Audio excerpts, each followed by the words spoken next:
Hello, hello. Please tell me you just woke up. I played the 5th.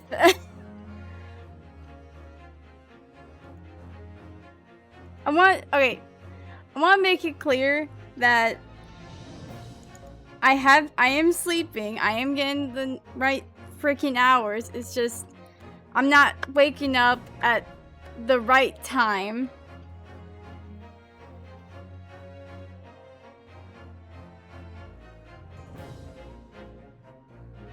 And usually it's like late at night. It's usually when there's other stuff. Now I'm busy at night instead of the morning.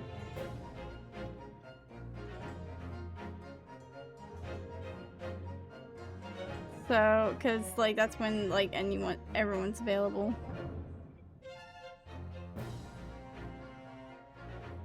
Well, that's the thing. I don't have a job, so it's mostly like other stuff going on.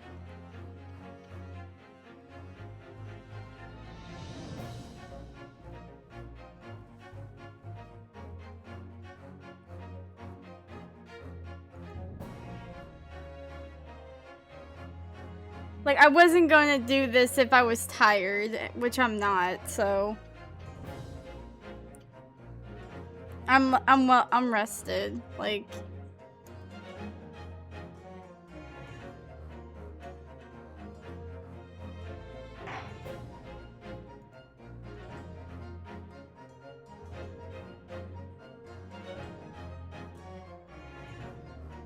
it's nothing like bad or anything. It's just usually like have friends that are usually available only like late at night. And that's like the only times I get to talk since like everyone's so busy in the mornings. It's like nothing. Yeah. And I usually like to, oh my god. Thanks for the hydrate and dihydrate. I usually am more I'm more of a night owl than early bird.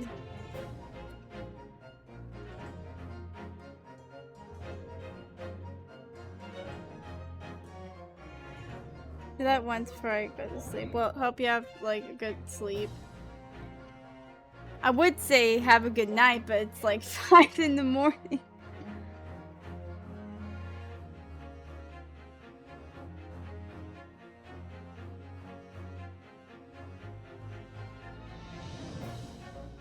I have to where's do I have everything up? No, I freaking don't. This, that, and the third.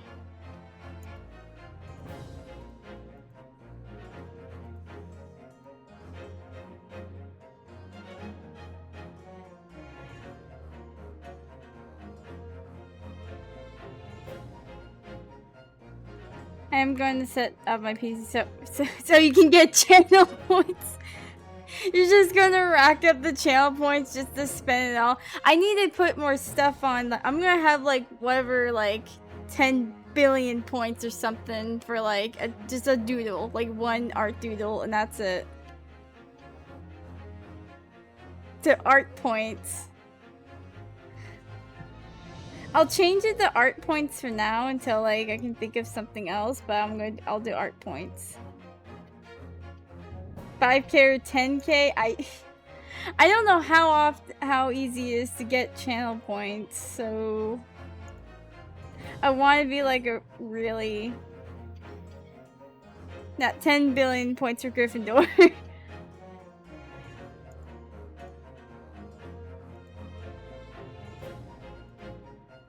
Where is? How do I change the name? Oh, there we go.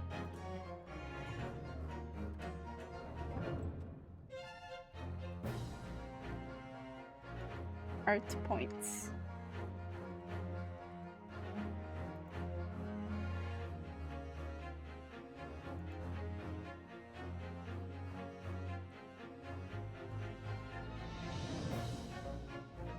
You get 10 every minute. Oh, okay. Maybe 2 minutes.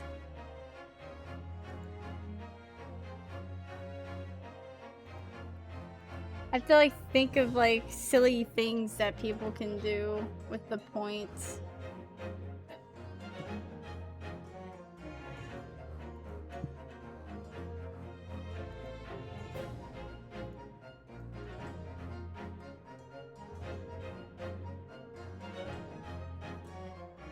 I keep realizing I have trip like in the charms.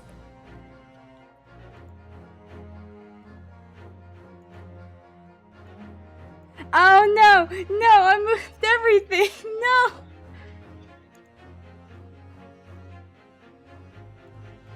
Like rotate him up in here.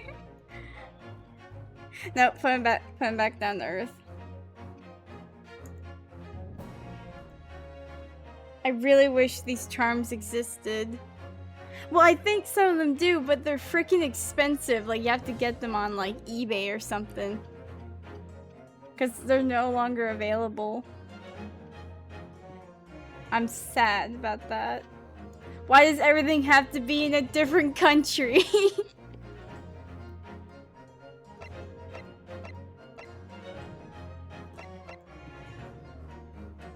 That dream of mine is to go to Japan. And once I'm there, it's over.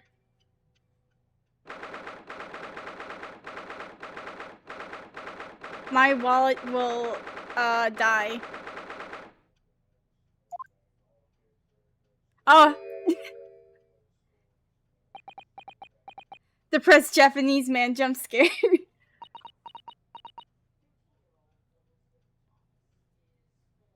Please don't go furry on us again, Saseki. Audio good? I haven't checked. I don't... Okay, whatever. It should be fine. This is it then, Mr. Naruhodo. Yes, it's time to put an end to this now. To the miserable curse that has been plaguing Mr. Natsume. To everything. Oh? And in my own small way, I shall do everything I can to help you. I always appreciate your help, Mrs. Sato. Suffering Sasaki selfishly sidelined.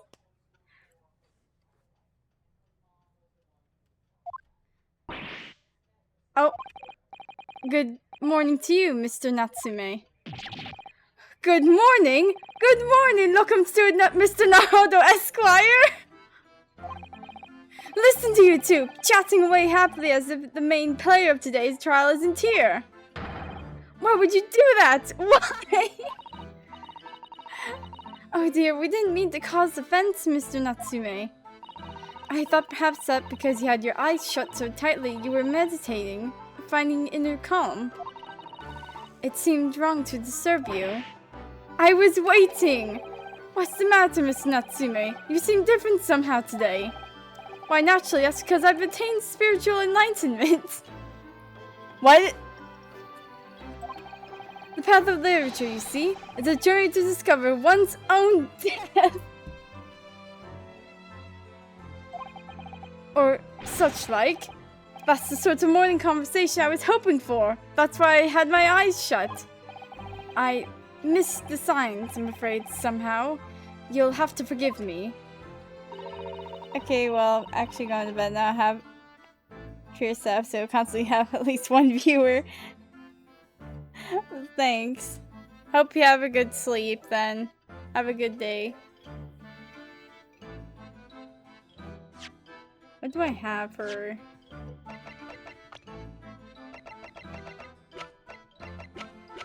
Huh? Oh, okay, yeah, this Mr. Ross. I was like, who's this kid?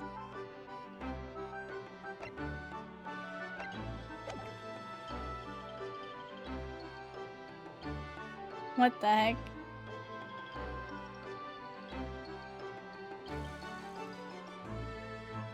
By the way, you're also technically fighting with Jay the Dragon Tail right now. She's also streaming. Oh, is Jay streaming? I must have not seen that.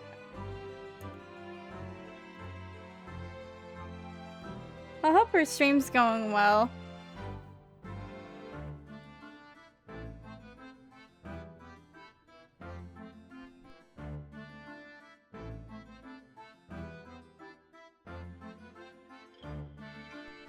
He's playing one block on Twitch. Oh, okay. I'm gonna add like one little thing to this.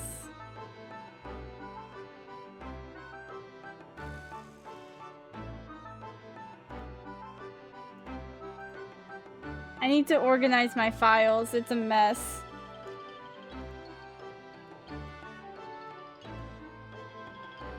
Have a good night.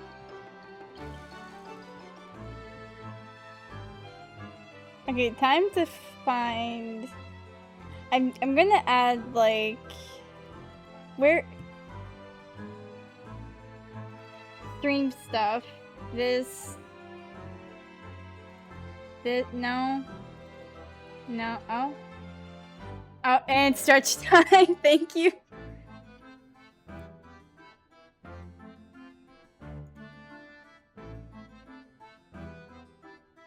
I had the thing, and I don't know where it went.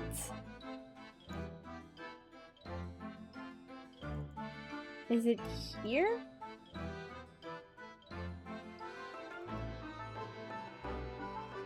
Oh, I found it. Okay. I'm gonna put this with the charms. Image.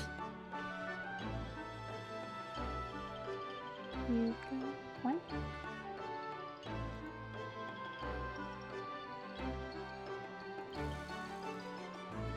Like slight intermission. I just want to do this just cuz.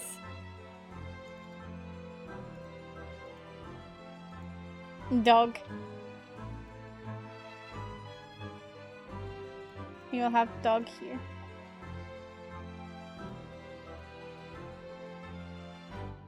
How what?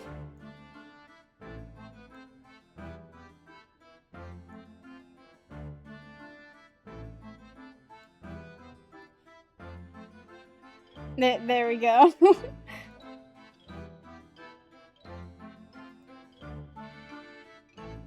Oh, what the heck?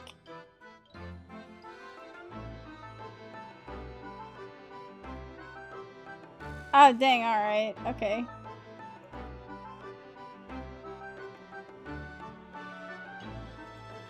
Okay.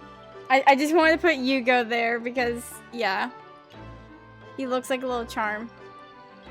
And you mustn't talk of your path leading you to death, Mr. Natsume. That was just an example! Oh yes, there it is. Inner calm. You barely came to see me at all yesterday. I was sure you'd abandoned me and returned to our beautiful long-lost homeland. We've not even been in Great Britain a week yet. Yes, well, anyway. I intend to set everything straight in court today. I'm determined to uncover the truth. I've actually reached an important decision myself. Oh? What sort of decision? I shall fill you in after the trial. Alright. It would seem Mr. Sholmes isn't coming today after all. God dang, he slept in! It's a very clever message, I think. My dear fellows, you must win this battle on your own merits. It's a very clear message, I think, that he's overslept again. The great detective, my arch nemesis. Long may he stay away, if you ask me. Defending your legal representative. The trial is about to begin. Make your way into the courtroom immediately. We're so cooked. Today, once again, we face the Reaper. And when the Reaper stands for the prosecution, the defendant's fate is sealed. If I don't believe in that legend anymore, then I believe in Taseki-san's curse. The truth is hidden here somewhere, and I won't let it escape me. I have to keep believing in my client, and keep fighting to the very end. That's all.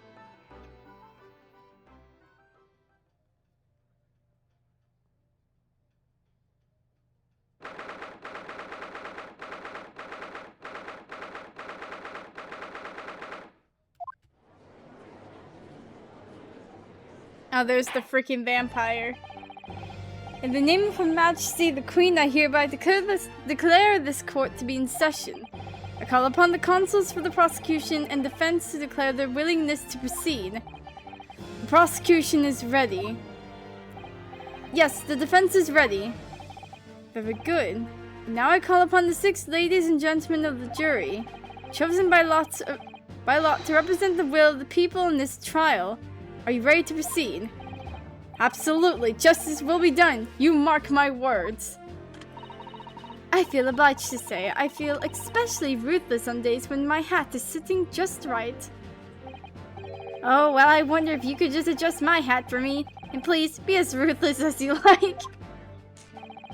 Thieves deserve to die if you ask me, especially gas thieves. I have no sympathy for the men at all. Look, I said it yesterday and I'll say it again now. I don't have time for this. I've got my own problems. Oh, may the Lord show us the light here and lead his flock to a righteous verdict today. Now, Lord Von Zeeks, what can you tell us? The prosecution's report, please for the court. In relation to the theory expounded by the defense yesterday regarding the defendant's T. So he does have the results.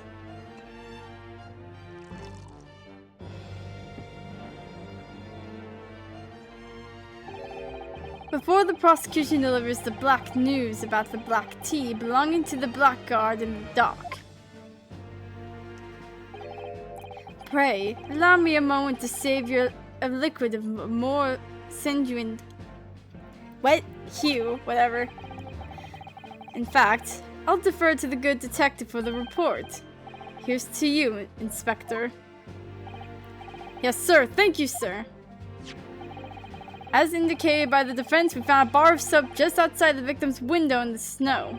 And there was indeed a frozen reddish liquid in a little depression on the top of it. Yes, that's the tea. That's what Mr. Natsume brought with him that night. Well, the brains at the yard analyzed it, and yes, you're right. It was tea. And there wasn't a trace of strychnine or any other toxic substance in it. No poison at all. In other words, the tea that the defendant brought with him to the verdict's room is innocent. It's in the clear. What a revelation! As I suspected. This makes it quite clear. The defendant, Mr. Saseki Natsume, is blameless. My learned friend is jumping to conclusions again. A typical Nipponese reaction. What? Yes, it's true no poison was found in the few drops of liquid recovered from the soap on the window ledge. But, what logic is that? Would you take a drop from the Thames and conclude that the water in the ocean isn't salty? My word, the water in the ocean is extremely salty, Consul. Exactly. Unfit for drinking, just as the victim's tea was on the night in question, as the court has already heard. Bitter was the precise words from the lips of Mr. William Shamspeare, whom the prosecution now calls back to the stand. Oh, come on. I don't want to deal with freaking... We have William Shakespeare. Like, can we have William Shakespeare? We have William Shakespeare at home. William Shakespeare. Very well, I will uphold the prosecution's request. Mr. Shamspeare. Yes, it sounds like we're going to have another confrontation with our theatrical friend. Bailiff, show Mr. Shamspeare to the stand. You threatened me, like, the other day, man. What? Mr. William Shamspeare, the victim of this despicable crime. Oh, heaven, oh, heck, do you command me to remember? Forsooth, 'twas I, a Shamspeare, did have a bellyful of the foul fluid given in mine innocence. Yes, but But as was revealed in yesterday's proceedings, the witness is not as innocent as we had perhaps first led to believe. By using bars of soap such as this, he has been stealing gas from the supply company, yes. One may smile and be a villain. Forsooth, 'twas I, Shamsphere, did have a room full of the sweet feel given.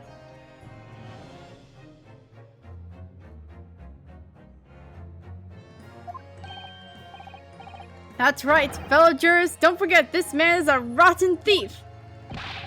I haven't forgotten, kept all that about the ice coins a tidy secret, didn't you? You should have owned up sooner. Arrest him, I say, arrest him at once, and let him feel the sting in my tail. Oh, indeed, by dint of vile and cowardly means have I plotted to further mine own ends. I confess, thou wouldst not pardon my sins, of that I am sure. If you acknowledge your wrongdoing, what exactly are you doing here? Cowards die many times before their deaths, and for a coward such as I, death be well deserved. But wouldn't it still a greater crime passeth unpunished? For lo, the hairy-faced gentleman of farther east than Verona did contrive to poison me. Objection! But there was no poison in the tea found in your room. The police have attested to that. What the defense would assert as an inconsistency will quickly be cleared up by the witness's testimony. Is that not so, Mr. Shamsphere? Verily, my liege, I would most gladly speak. Very well, let the witness testify to explain this inconsistency. Tell the court why it is that poison apparently entered your body, though none was found in the tea.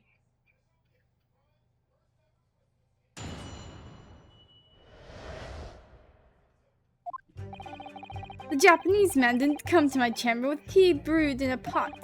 'Twas in my cup alone, but the wicked miscreant secretly poured his wicked poison. Whilst fate and distraction of debate, near did a drop of his own drink pass his lips. When he departed by and by, I did use the tea that remained in his cup to make my coins of ice. Thus, 'tis no surprise that poison be not found in the tea I did pour into the molds of soap.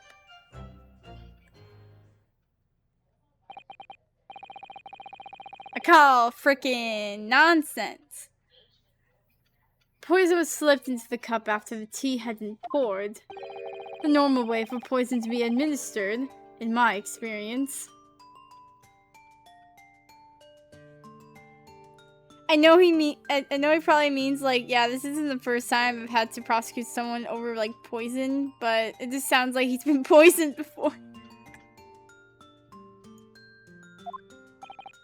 Quite. Otherwise, it would be disastrous if the poisoner were to mix up the cups, for instance. But no poisoned bottle was found at the scene. Because, quite simply, the Nipponese took the bottle back to his own room. The absence of a vessel containing the poison only becomes problematic when considering suicide. I knew that. By now, it should be perfectly clear. A bar or two of cheap soap is wholly insufficient to wash the deep stains of guilt from the accused's hands. Sirs, madams, 'tis true that I, Shamsphere, be a common thief of gas. But, listen here, ladies and gentlemen.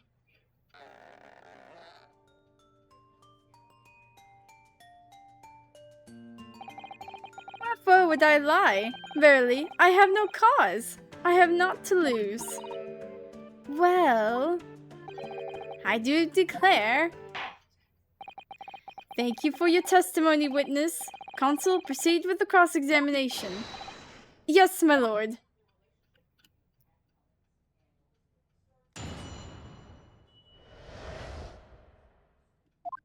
This punk.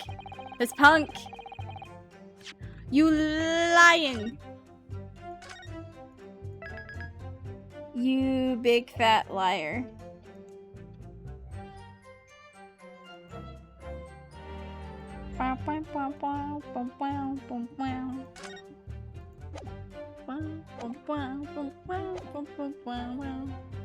Okay, what do we have with evidence?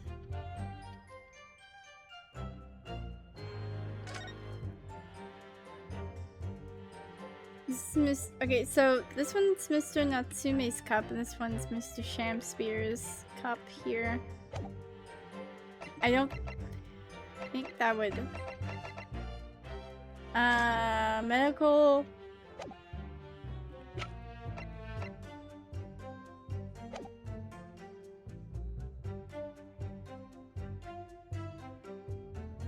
Hold it! I understand that you were already acquainted with Mr. Natsume. Is that correct? I know thee not, old man. Fall to thy prayers. Do I know thee, or know thee not? Methinks 'tis all I can know, that thy destiny mingles with mine. You lost me at the first thee. Zounds, sir, thou must learn the English tongue afore thou'st turned my hand to lawyering. That turns thy hand to lawyering. I wasn't expecting to have someone speak like William Shakespeare to me. I did, but I must have missed the archaic Elizabethan lecture. He is an English student after all. Verily, and in truth, 'twas a fine flavored brew, though a drop of poison did barb its sweetness, as the thorn doth barb the sweet rose. That, dear friends, be the simple truth. Listen to Mr. Shamsphere. He seems in even better form than he was yesterday. Either that, or I'm in worst form. That fated evening, after I did dine, at Grubb's Grubbery, a local alley house of good report. Grubb's Grubbery.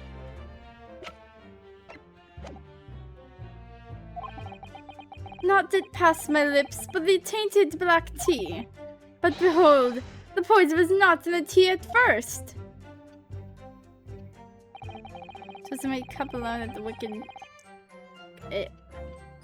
words?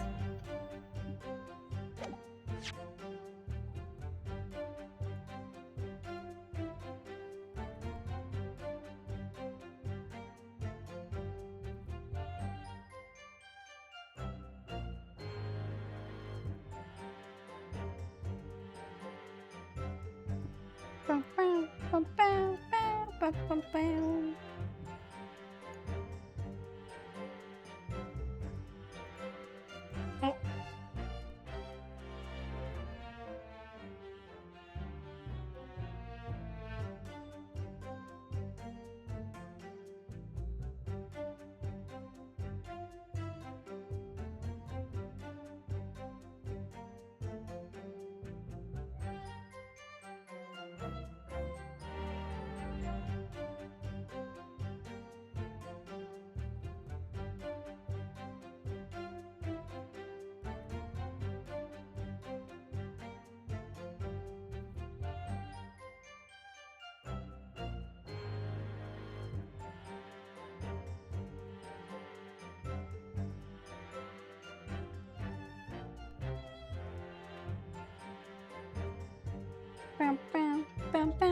Okay.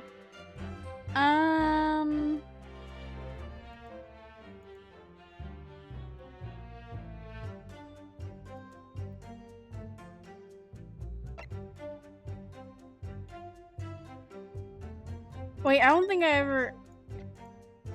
Wait, Does my cup alone that the wicked miscreant secretly poured this wicked poison, whilst faint in distraction of debate, near the drop of his own drink past his lips. Wait, departed by I did use the tea that remained in his cup to make my coins of ice.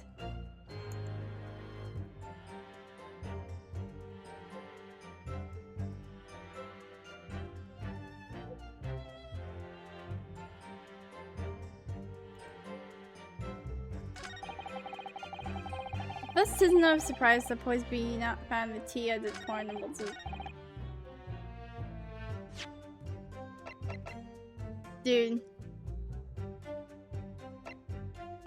I was like thinking to myself, like, wait, did I ever presented this? And like, no, because it's never brought up, but that's... Objection! I'm like, which key is it? Not E. You claim that Mr. Natsume didn't drink a drop of tea on the night in question. But that's impossible.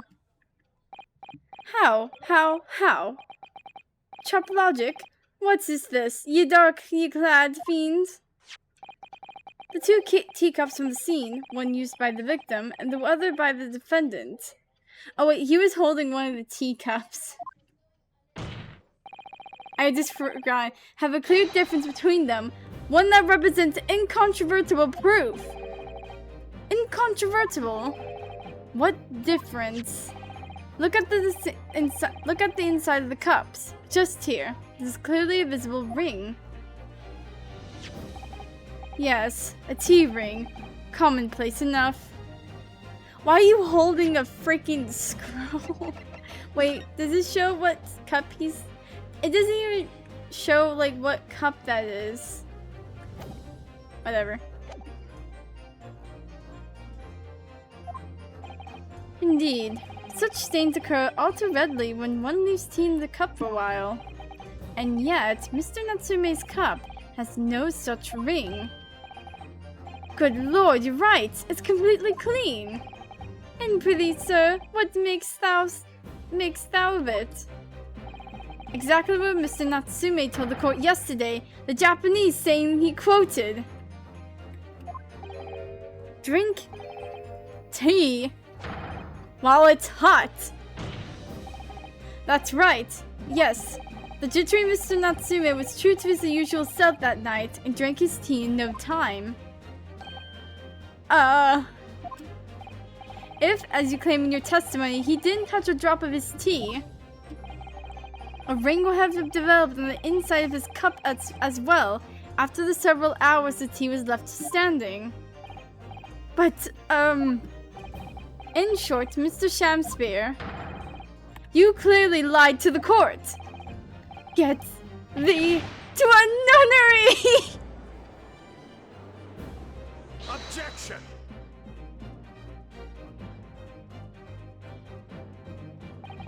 As a rule, I fill my hollow chalice up to 7 times during any one trial. What's the count? It's like thinking Gatto's, I drink like what, 21 cups of coffee or something? Or 17, I can't remember what the number was. You might want to keep that information to yourself. Yet on occasion, tedium distracts me, and I pour more times than I intend until the bottle is dry. Your drinking habits are fascinating, but irrelevant. He doesn't even drink the whole thing, he takes a sip and then chucks it. He's wasting the wine. On the contrary, they illustrate the fickleness of human memory. To William Shamspeare. Yes, my liege.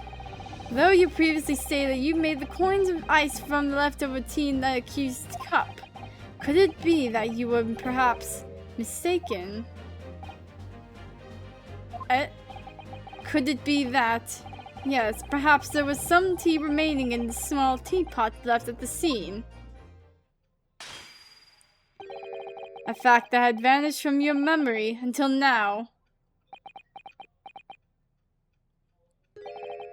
Faith, my liege, thou art a magician! For verily, 'tis as though thou hast seen with thine own eyes that night. What? Forsooth, I was mistook. I did plan to use tea from the Japanese fellow's cup, but lo, when I looked, 'twas empty.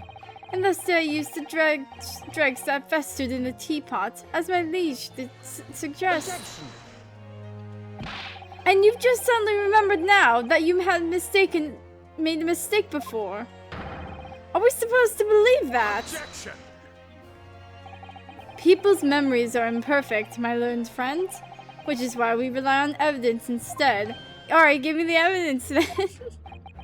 But in any case, it makes no difference. The victim's most recent testimony tells us two things of note. Firstly, that the poison was put into the victim's teacup only. And secondly, that this spoiled cup was not the source of the insipid tea ice coins that have bewitched this court. The prosecution makes a fine summary of the facts. Furthermore, that testimony remains valid and in full support of the established facts. In other words, sorry, just my opinion is valid, and you should just go with it. In other words, oh, he's locking in. The inconsistency claimed by the defense simply does not exist. And frick. What does this mean then? I do declare, it means there's no issue with the gas thief's testimony. Apart from the bit about thieving gas, obviously. Oh. Angry old man in the freaking jurors. My lords, ladies and gentlemen of the jury, I do solemnly swear, after I did dine at Grub's Grubbery Ale House that night, naught did pass my lips, but the black tea given me by the Japanese, whose back be stooped as low as death. And on what did you dine, sir? Why, I did partake of my favorites, a broth as would be called soup, a leaf as would be called salad. As in salubrious, a menu as the establishment where it was served. But you gods will give us some fault to make us men. Willingly would I suffer what punishment 'tis seen fit to serve a wicked thief of gas. But I pray ye wise and noble fellows, ne'er forget the simple truth. That be one thing, and this be another. Jurors all, your humble servant Shamspear doth entreat you. Punish the Japanese fellow for his sins. My lord!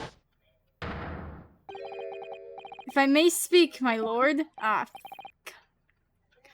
Come off it. Yes, Mr. Foreman? I believe we may have been duped by that rotten defense lawyer. By me? I do declare you may be right. We all know the waif there was making coins of ice to keep himself warm. But this lawyer lad says he's stealing gas. He deserves a dose of poison, eh? He's been leading us up the garden path, that's what he's been doing. I really never said anything like that. But what we just heard from the victim here there has opened our eyes again. We've reached a decision this time, and we won't be swayed from it. The court acknowledges the position of the jury foreman, and will duly hear the jury's findings. What? No! You can't yet! Ladies and gentlemen of the jury, you will state your decisions now. Guilty! Guilty. Guilty. Guilty. Guilty. Guilty. It was 17 cups of coffee for Gado. Also, Von Zieg's leg maneuver was originally conceived for Gado, but was tough to implement on Game Boy Advance. Oh yeah, I remember reading about that in like the wiki. I found that like really freaking funny that like Gado was gonna have the leg thing. But instead he just chucks like hot coffee at Phoenix.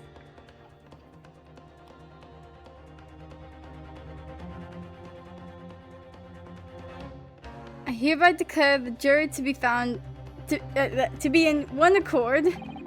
Oh, happy day! Can we get this dance in Fortnite or something? Why does he schmoo like that?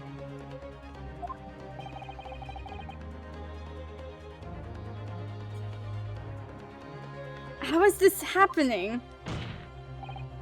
My lord, the defense asserts its rights to carry out a summonation examination. Very well, the court upholds the defense's right. Typical. My learned friend is unable to accept the obvious truth. This trial will therefore enter its second summonation examination immediately.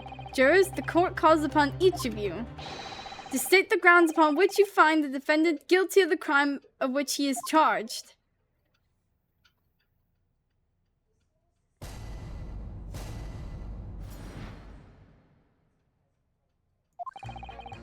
I'm a man of logic, me, and having considered all the evidence, the defendant must logically be guilty.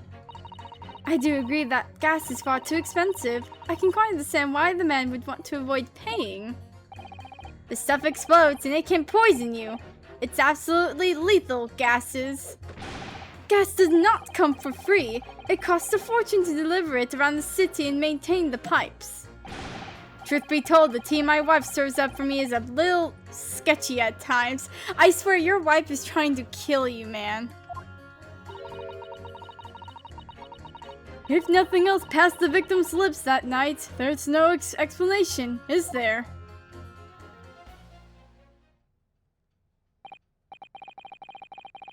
I do feel that perhaps personal opinion about gas and its supply has influenced decisions somewhat. But never mind. No, you really should mind. The truth is, our counter-argument wasn't as unassailable as we hoped. And Mr. Shamsir was poisoned. There can be no doubt of that. Then how are we supposed to turn this around? I think we need to establish the method by which Mr. Shamsir was actually poisoned. Our only hope is to demonstrate that to the court incontrovertibly. But that's surely most impossible at this stage. If we don't manage it though, Mr. Natsume will be found guilty. No delays, Consul. Proceed with the summonation examination.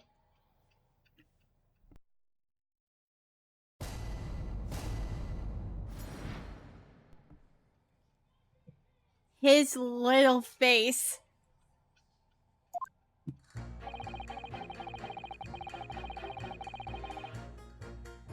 You're a man of logic, huh?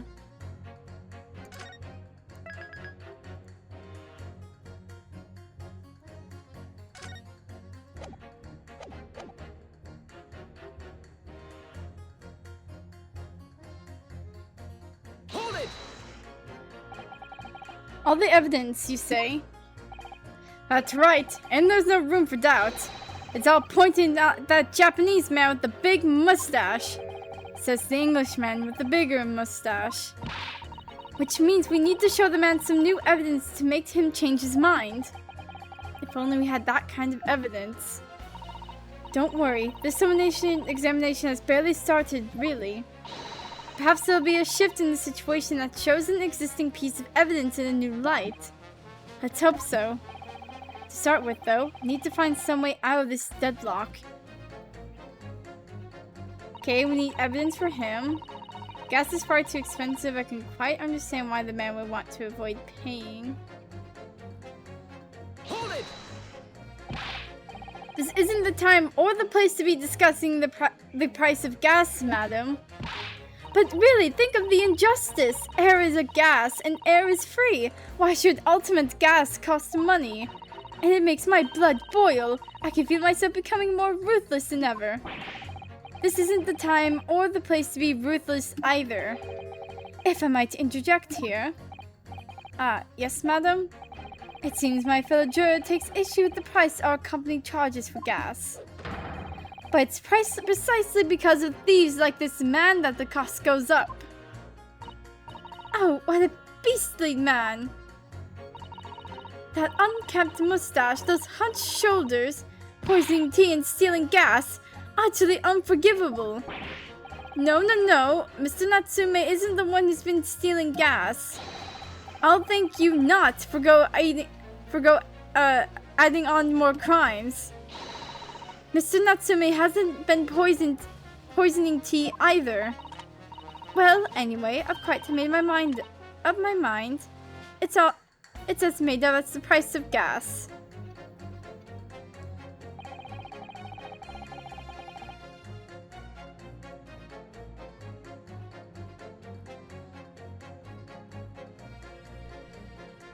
Hold it! Can we please talk about the poison rather than the gas, do you think, sir? Well, if you like. I mean, to be honest, I take poison over gas every time. You'd take poison. What I mean is, poison can only poison you. Doesn't explode, does it? Goodness me, what are you talking about? Set him straight, please, lawyer man. Well, it's certainly true that poison isn't prone to exploding. But I think you'll find poison also can't light or heat up a room. You're right! I hadn't considered that at all! Young lawyer man. Yes? You have a good head on your shoulders. We could use someone like you as our company's legal representative. Ryunosuke, got another job. Well, I wasn't expecting to pick up more business in the middle of a trial. That's for sure. Anyway, the point is, I haven't had the best experience with gas companies in the past. Gas doesn't come for free, it costs a fortune to deliver it around the city. Hold it! Can we please refrain from all this talk of gas? There's an all-out attack underway here, in case you hadn't noticed, against my company's gas. And I'm supposed to sit here and take it, am I? I don't think so. She's really buzzing now. All I've heard about our wonderful fuel is explosions and poisonings. What about electricity, What about getting electrocuted? What about that? A little explosion here and there is nothing in comparison. Any explosion could hardly be described as nothing, madam. Nevertheless, the theft of your gas is deplorable. My point exactly. But the gas thieves aren't even the worst of our enemies. We have far more devious reprobates to contend with on a daily basis, you know. More devious? Who, madam? Other gas companies, of course. Other gas companies? Not quite what I was expecting. We generate gas and we deliver it to our customers fair and square. Indeed, nobody's questioning that, madam. Altman is an exemplary gas company. But there are other unscrupulous gas companies here in London that don't even have any gas at all. What? But if they don't have any gas, how do they go about selling it to people? You wouldn't think it possible, would you? But they steal our gas, you see, and sell that. They steal your gas? How on earth is such a thing possible? Gas companies like ours deliver gas to people's homes via a network of pipes. But these devious reprobates secretly disconnect our pipes and divert our gas into their own rotten pipes. Then they make a contract with the household supplied by those pipes and take money for the precious gas that's rightfully ours without us even knowing. They're delivering gas into their own pipes illegally. What a brazen form of theft. When we visit customers' houses to collect the money from their meters, we always have to check whether or not one of these devious companies has been up to its tricks. What? I just love this guy's face, like, wow! Excuse me.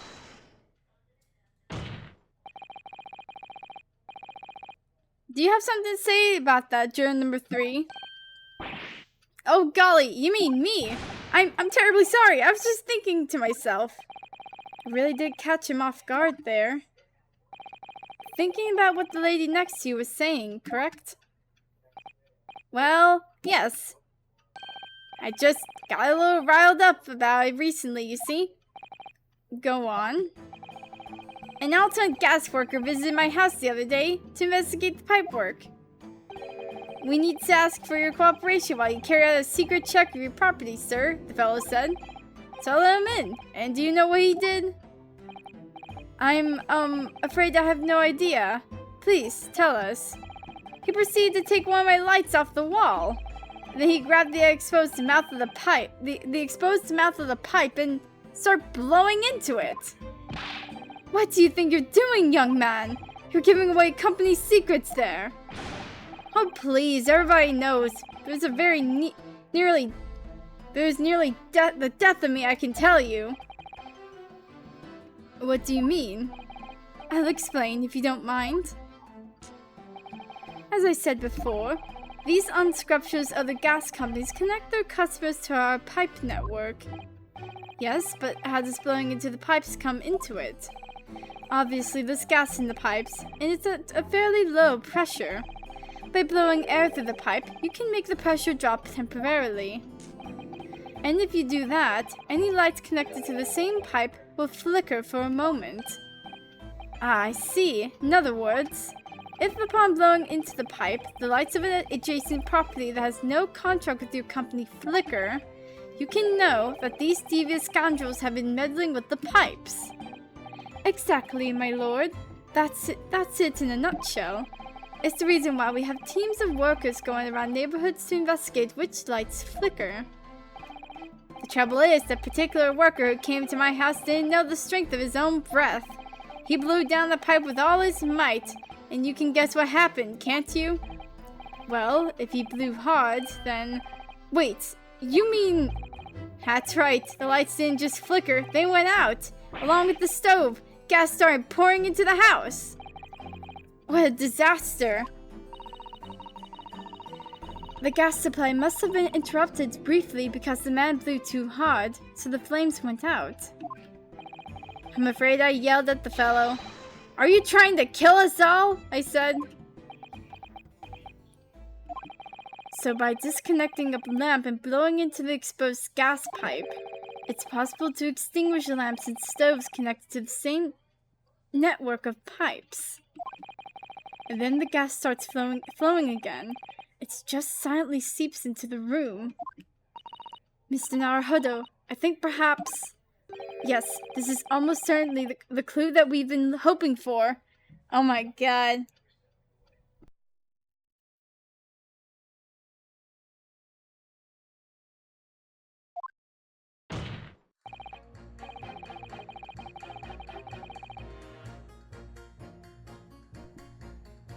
I almost forgot I had my mic muted for some reason.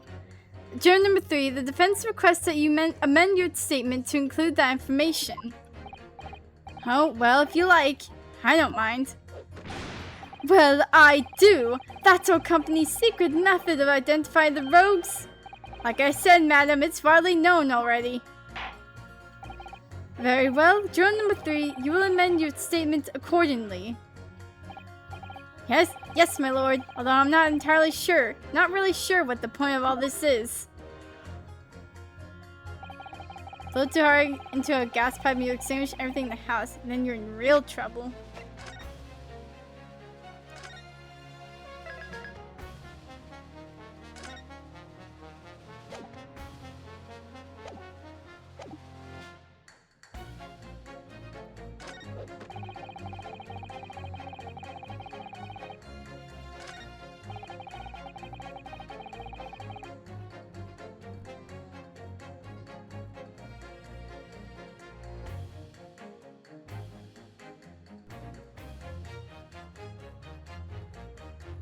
Get those bots out of here. No.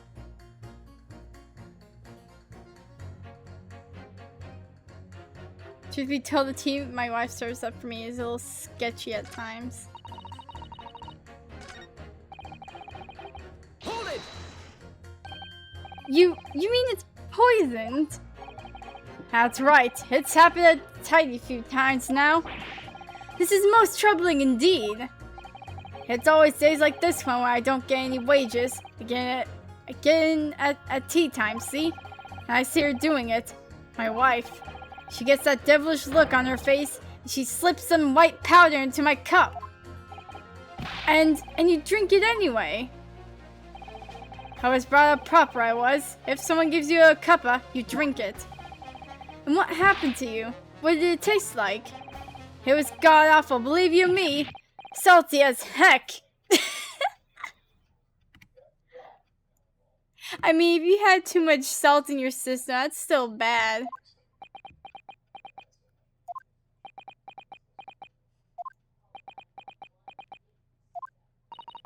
Then I think perhaps what your wife put in your tea was salt. No! So, she doesn't even care enough to poison me properly, eh? Unbelievable! I'm concerned for your marriage. Let's move on, please. If nothing else passed the victim's lips that night, there's no other explanation, is there?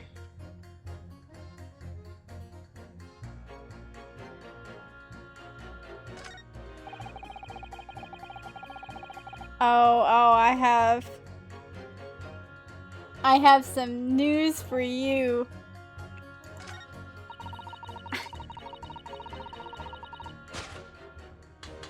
Objection! I have some news for you. Those two statements clearly contradict each other. Good gracious! To those statements do you refer, Consul? Juror number 6, did you hear what juror number 3 had just said? Eh? What? Yes, of course! I heard him mumbling about something or other.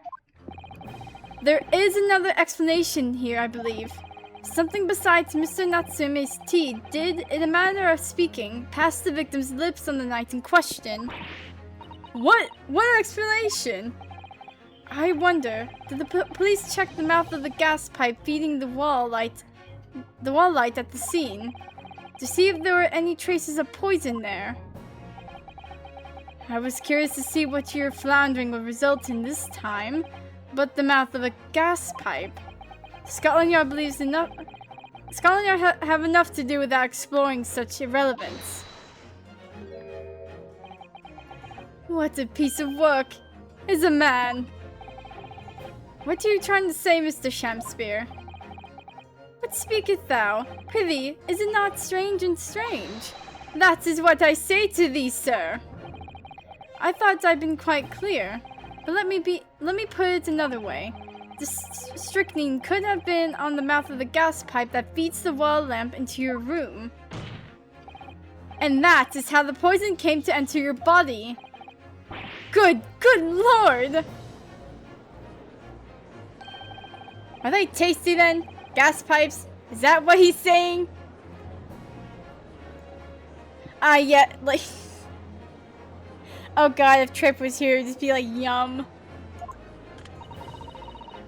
Or is the gentleman suggesting that the poor man was so desperately hungry he tried to fill his belly with gas? No. Perhaps no actress would perform a kiss scene with him. It could be all this and more at 5. For shame, madam, speaking thy fancy. I assure you, I'm not such a buffoon that I have to kiss pipes. You're such a buffoon to, like, steal gas, though. Objection! God dang it. This is no summonation examination. This is a farce. The prosecution will not stand for any more of my learned Nipponese friend's conjecture. To begin with, the lamp in the victim's room is high on the wall. In order to have placed his lips to the pipe that feeds it, he would have to be a contortionist. These are empty assertions. There is no possible proof that the man did as you say. Poured a cup, didn't drink it, just chucked it, then poured another cup, chucked it. You must be getting paid handsomely, with all the glass cups, man. It's true. I have no proof that Mr. Shamspeare put his lips to the pipe. However, I can say with some certainty that on multiple occasions, Mr. Shamspeare has been doing something in front of that lamp on his wall. And I have evidence to prove it. Alright, you've got our attention, lad. I'd like to see how you can be so sure of yourself. So would I. Let's see if this evidence then. Now that I've got the jury's ear, I need to make this opportunity count. This is the proof that, time and time again, Mr. Shakespeare stood in front of his gas lamp. He wasn't marrying the freaking wall. He was blowing on gas. Take that! What the? These are... Wait, what are they called? Yes, skin prints that were found at the scene. Skin prints, Consul? I'd never heard such things. The Justice Ministry is currently assessing whether or not to permit fingerprints as evidence in court, however. My lord, this is an exciting new forensics technique developed by the great detective Mr. Sherlock Sholmes. It reveals all of the places that Mr. Shakespeare touched in his room. I've never seen anything like it. I mean, that's black magic, isn't it? Well, if anyone could invent something like this, it's that great Sholmes fellow, that's for sure. I agree. This month's edition of Engineering Thumbs was quite fascinating. We found skin prints in many places that you would expect. On the table, on the costumes. However, Mr. Shakespeare also appeared to have been touching some very unexpected places in his room. For example, here. Around the hanging picture there, indeed, multiple handprints appear to be visible. Well, I wonder, could he have been appreciating the artwork, perhaps? At first, my colleagues and I thought the same. However, imagine standing with your hands where those prints are, and you would find yourself directly in front of... Oh, I don't believe it!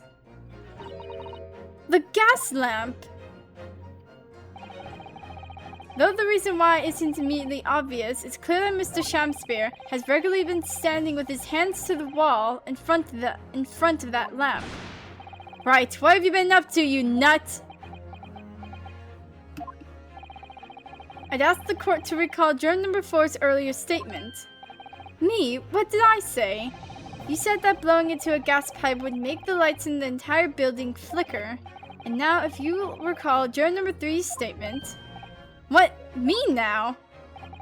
When the gas worker who visited his home blew with too much force into the pipe, it caused all the lights in the gas stove to go out, and gas start leaking into the rooms. Obviously, that incident was an accident. However, the simple fact is, if Mr. Shakespeare were to have blown hard into the gas pipe here in his room, he could have extinguished every other light and gas stove in the building at will. Crikey! Are you suggesting that the man purposefully caused the gas to... Objection!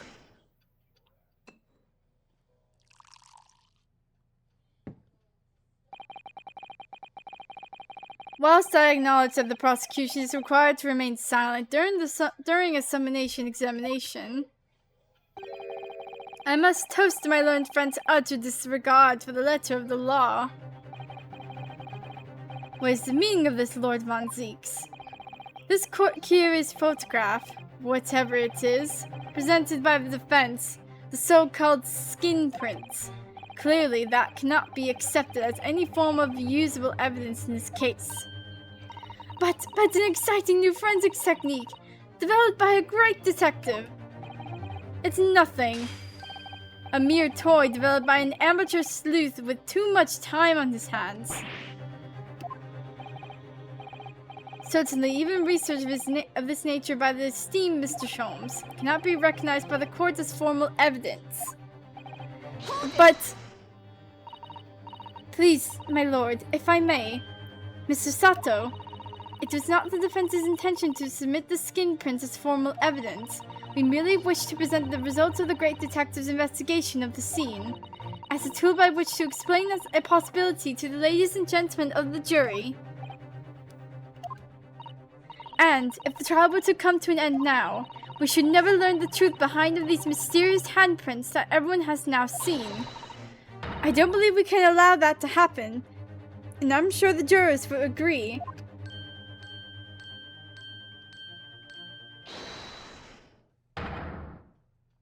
You're right. Whether those strange handprints are a significant clue or not, it's down to us to decide. Juror number 3. Oh yes, I do declare the Great Detective investigation results sound absolutely fascinating. And I want to hear what that shady actor fellow has to say about those shady handprints.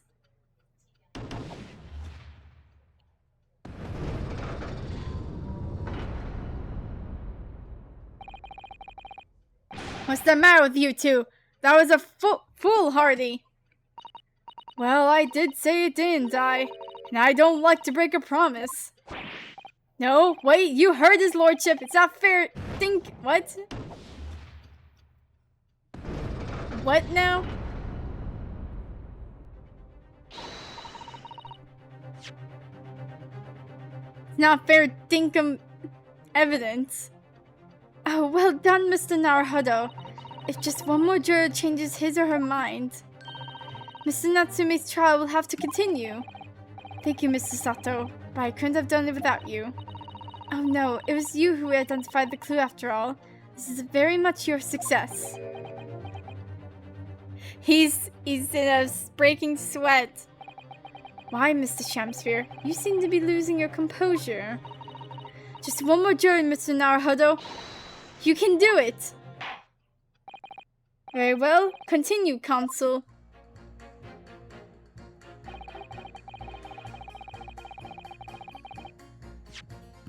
Okay.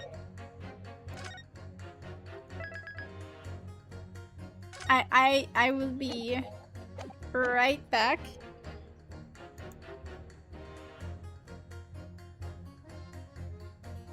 Where's...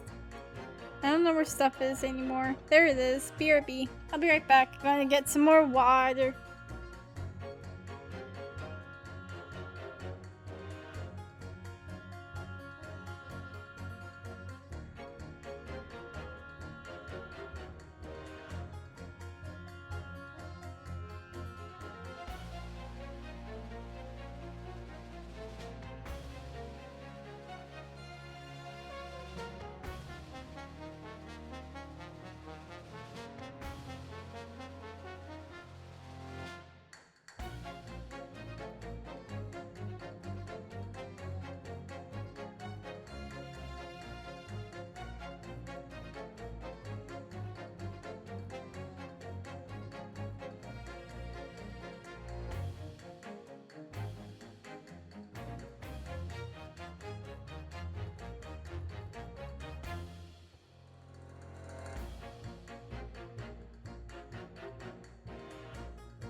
Beep beep.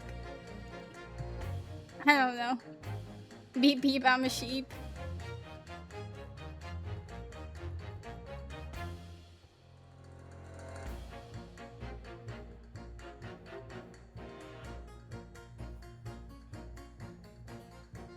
You're number one, man of logic.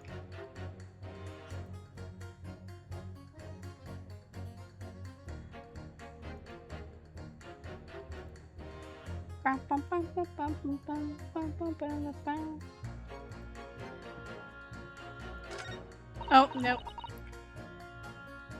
I'm very interested in the results of this great detective's investigation at the scene. We want to decide if the evidence is worthy of consideration or not. Us, the jury. Don't believe in breaking promises. We can't come to a decision while so much is up in the air. That's really like cool that they have like this little, even though it's the same dialogue, what they said before. Man of logic me and haven't considered all the evidence. Hold it! All the evidence, you say? That's right, and there's no room for doubt. It's all pointing to that Japanese man with a big mustache. Says the Englishman with the bigger mustache. Why did they have to get rid of his badge? I know it's like right there, but like the animation for him pulling up his shoulder doesn't make any sense.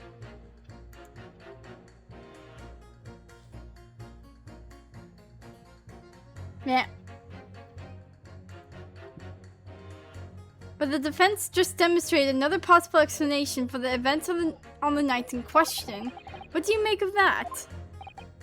What? Your so-called skin prints? It's an exciting new forensics investigation technique developed by the great detective himself. The numerous handprints on the wall are clearly out of the ordinary. And if Mr. Shamspeare had indeed put his mouth to the gas pipe on the night in question, it can't be denied that there is a possibility that's where the poison was. Well, yes, I won't deny that it's playing on my mind. But as the prosecution rightly says, we should pay no heed to unacceptable forms of evidence. And besides... Yes? Even if the fella has been up to some mischief with the gas pipes dozens of times before, it doesn't mean he got up to the same shenanigans on the night in question, does it? Oh. If you can't make your case better than that, I'm afraid I can't change my stance. You do make a very valid point, sir. What? That's true. Perhaps I was a little hasty. No, wait. Look, you've got your chance here, haven't you? So it's time to prove your theory. If you and your Japanese cohorts can, that is. Just leave our nationality out of this, please. Mr. Naruhodo, we can't substantiate our position. I'm afraid the jurors can change their minds may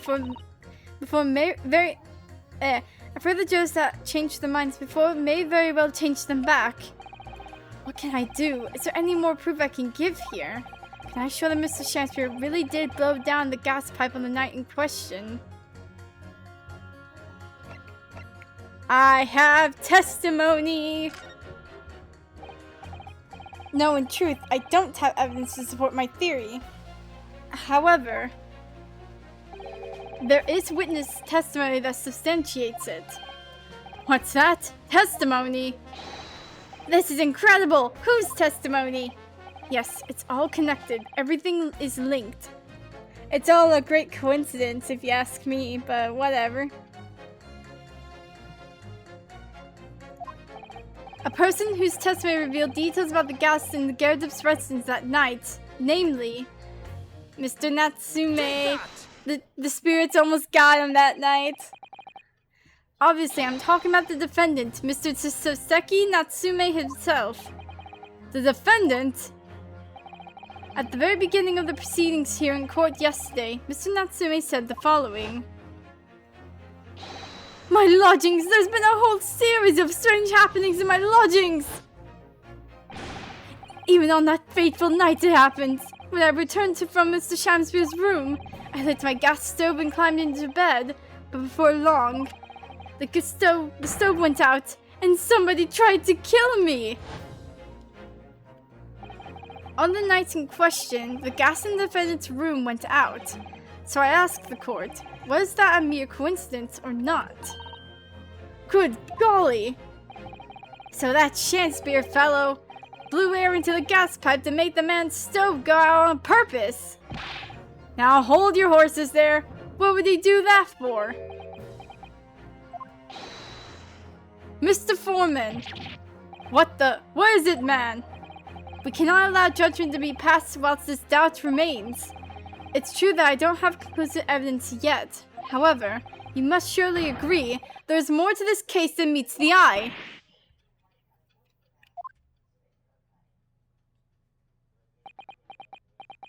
Come on. Fair enough. Like I said at the outset, I'm a man of logic, first and foremost.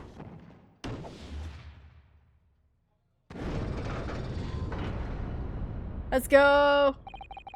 That's 4 jurors leaning towards not guilty, my lord. We've overturned the decision. Therefore, the defense calls for the trial to continue. Let's freaking go. As the defense has rightfully indicated, the summation examination has concluded with a majority of 4 jurors altering the decisions. 2 jury members now call guilty, 4 now call not guilty. Therefore, the jury's opinion is conflicted and in accordance with the law of this land. I hereby order the continuation of this trial.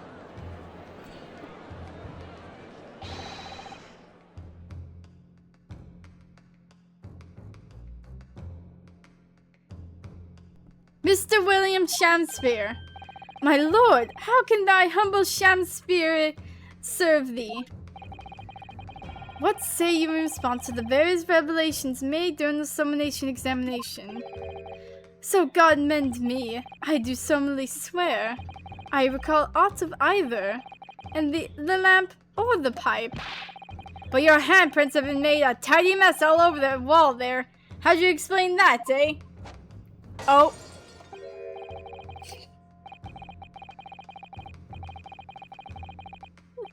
He has so much aura. I am done with this. The dignity of this great courtroom has been sullied enough already. Juror number 5. He's just like, I'm done. Every time, like, he chucks, like, the bottle away, I'm just thinking of, like, when Prosecutor Blackwell was, like rubbish and just freaking left the courtroom. He just promptly leaves. I'm just waiting for that to happen. Who, me? As I went to some pains to point out already, a prince from the self-professed detective's toy has no place in a British court of law. As such, whether or not this man did indeed stand before the gas lamp with his hands against the wall remains at this time unestablished conjecture. You would all do well to remember that. Objection. But the prosecution must concede that it would be extremely simple to verify. Just order the mouth of the gas pipe feeding that lamp in Mr. Shakespeare's room to be examined. If there are traces of poison there... Objection. What appears to be extremely simple is my Nipponese friend's mind. Well, you will recall that in order to check for the presence of the poison in the tea, some remnants of tea were required. Yes. Therefore, it shouldn't be beyond your wit to imagine that even if poison were to have been spread onto the pipe, it would have completely evaporated by now, making any analysis impossible. I didn't think of that. In any case, Consul, I failed to see what could possibly have motivated the man to do as you describe. Why on earth would this fellow have wanted to blow air into the gas pipework where he lived?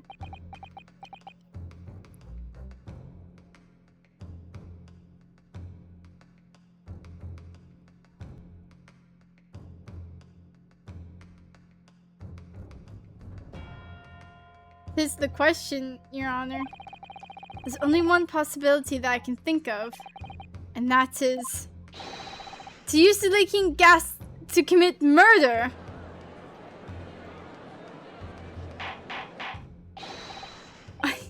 Consul, precisely whose life do you propose this man was plotting to end? The answer couldn't be simpler. Now we've unraveled the mystery this far. Mr. Shansbury wanted to end the life of... Holy frick, it was John Garadeb. Take that! If a gas lamp were to go out, it would be noticed immediately, of course. But a gas stove, on the other hand, would be silently extinguished by the killer without anyone noticing. I live around those parts myself, so I know what it's like. I can tell you, trying to sleep without the stove lights is pretty much suicide. You'd freeze to death in no time. Mr. Garadeb, the landlord, has a large fireplace in his part of the residence on the top floor. In other words, it wasn't the landlord, but a fellow lodger whose life Mr. Shansbury was trying to end. Outrageous! And I'm talking, of course, about the defendant.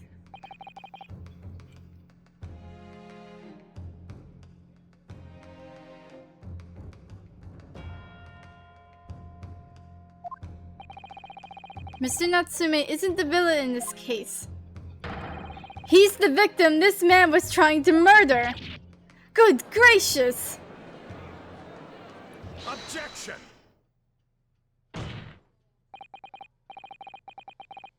The accused is actually the aggrieved. Interesting. However, the fundamental facts of the case remain unchanged. Namely, that the accused is the aggressor here. What? How can you still claim that? Let us indulge your fancies for a moment and assume that there was indeed poison on the mouth of the gas pipe. The question that then arises is who put it there? Who did put it there? The only logical conclusion is that the person responsible was aware of this man's trickery with the gas supply and his intent to kill. Yes, that would indeed seem logical. If the assailant were unaware, how would he or she have known to lace the end of the gas pipe with poison? So now we must ask, how could anyone have known of Mr. Shansbury's murderous designs? You mean to suggest? Naturally, the sole possible answer to that question couldn't be more obvious. Only the man whose life was being threatened could possibly have known. What? In other words, the person who put the poison on the gas pipe in what was a clear retaliatory attack can only have been the accused, Mr. Soseki Natsume.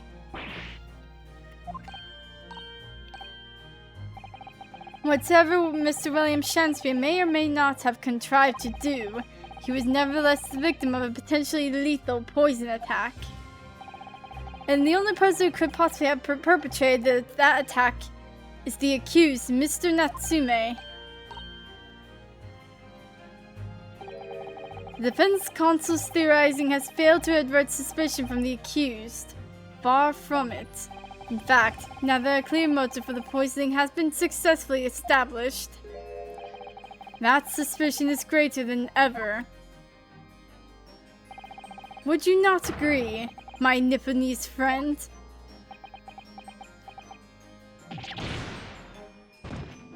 I got shot.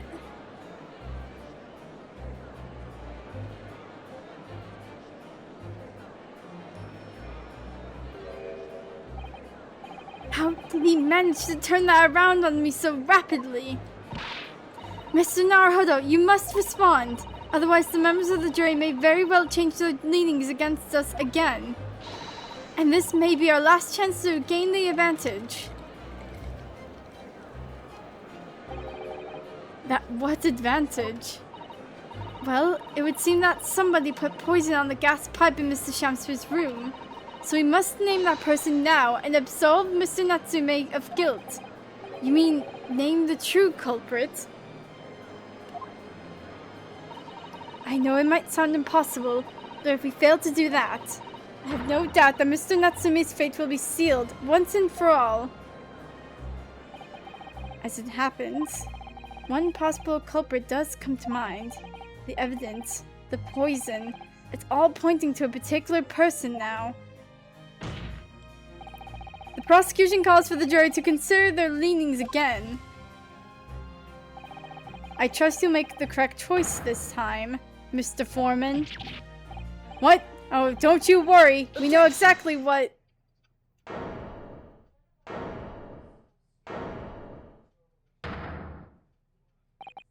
There is one other person who I believe could have been involved in all of this.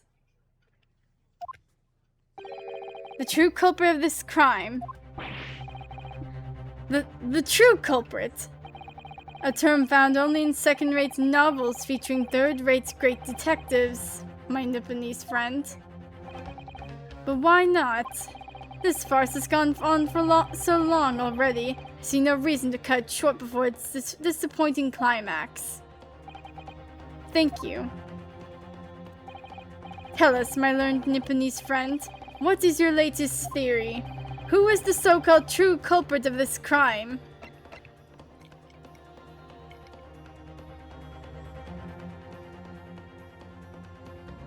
Oh, you won't believe it. The name of the person responsible for the poison that afflicted Mr. Shamspeare is, I believe, Miss Olive Green. Miss Olive Green? Miss Olive Green. I do feel as though I've heard that name in the recent past, Consul, but do not recall where. Miss Olive Green, the woman from 6 days ago. The victim in the recent case of stabbing on Briar Road. An incident for which Mr. Natsume was arrested, I hasten to add. Oh, of course! Yes, Miss Green. She was left comatose for some 3 days, I believe. But I hear she regained consciousness 2 days ago. Now I hardly need remind the court that Mr. Shamspeare's poisoning took place 3 days ago. Given that the woman was lying comatose in a hospital bed at the time, she appears to have a rather fine alibi. True, on the night that the incident occurred, Miss Green was in the hospital unconscious. So on the face of it, it would seem that she couldn't possibly be responsible. But still. My colleagues and I visited Miss Green in hospital yesterday. We found her to be in possession of a bottle of poison. Good gracious, she had poison! And there's another fact that links Miss Green to this case as well. The defense requests that she be brought to the witness stand in order to explain the details to the court. Tell me, Mr. Shamspeare. My lord, pray, what be thy bidding? Are you acquainted with Miss Green? No, never heard of her. Judging by the look on Mr. Shamspeare's face, I think perhaps he generally doesn't know her, at least not by name. As the voice of Her Majesty's prosecution here, I adhere to my word. We will see my learned Nipponese friend's farce through to its conclusion. I appreciate that. The prosecution requests a short recess, my lord, in order to subpoena the witness and bring her here. Yes, Miss Olive Green. Indeed, my lord. 1 hour should be sufficient. Very well, I grant the request. I grant the Shamspeare is in the brain. Excellent, I hope. The defense has made a most extraordinary accusation, I must say. But at the present time, I feel the prosecution's argument remains largely uncontested. Accordingly, I'm afraid the defendant and his culpability remain the sole subject of this court's attention. Thank you, consuls. We reconvene in 1 hour. Court is adjourned.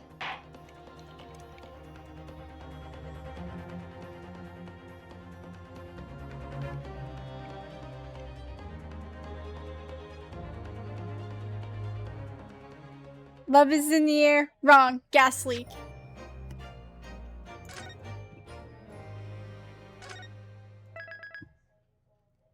Woe upon ye. Gas leak.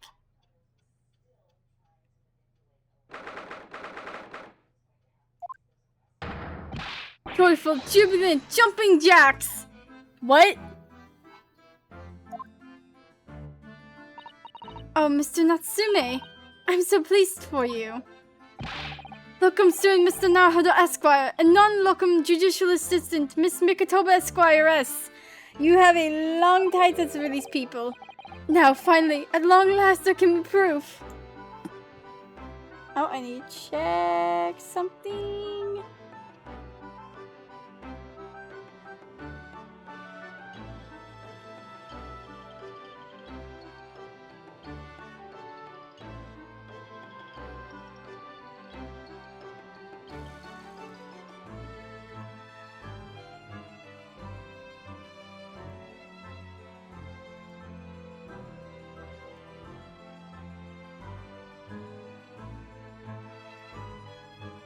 Okay.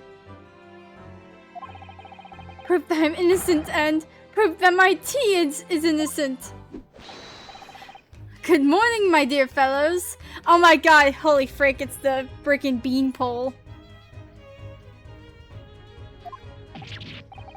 Herlock Sholmes! May you drink my tepid tea and fall forever silent! I thought the tea was innocent. Oh, Mr. Sholmes, you came! How wonderful! Please, save your decision. I know what you're all thinking. Good morning, he says. Well, it's very nearly time for luncheon. Your scorn is written clearly across your faces. Nobody said or thought anything of the sort. The truth is, I was determined that today would be the day. A sleep seduced me last night, I thought. Tomorrow, for once, I shall not oversleep. I will rise early and be present in court to support my companions. Such spirited determination has a beauty of all of its own, does it not? Oh, yes! And then I began to muse on the subject. Why do people oversleep? I queried. Why time after time do they make the same foolish blunder? And the answer came to me all at once. So delightfully simple. People oversleep because they sleep. Well, is that not an astute insight into the matter? Oh, yes. Upon which realization, I attempted an experiment. I didn't sleep a wink all night. And the results? By first light, I was exhausted and began to be assailed by the fits of drowsiness. Shocking. And so the conclusion of last night's experiment is this. A good night's sleep is quite simply essential.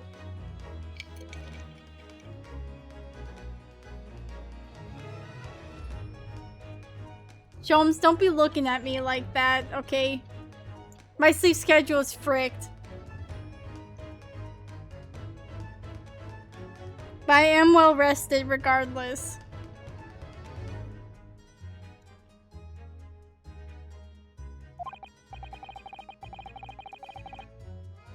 Yes, I think most of us probably knew that already.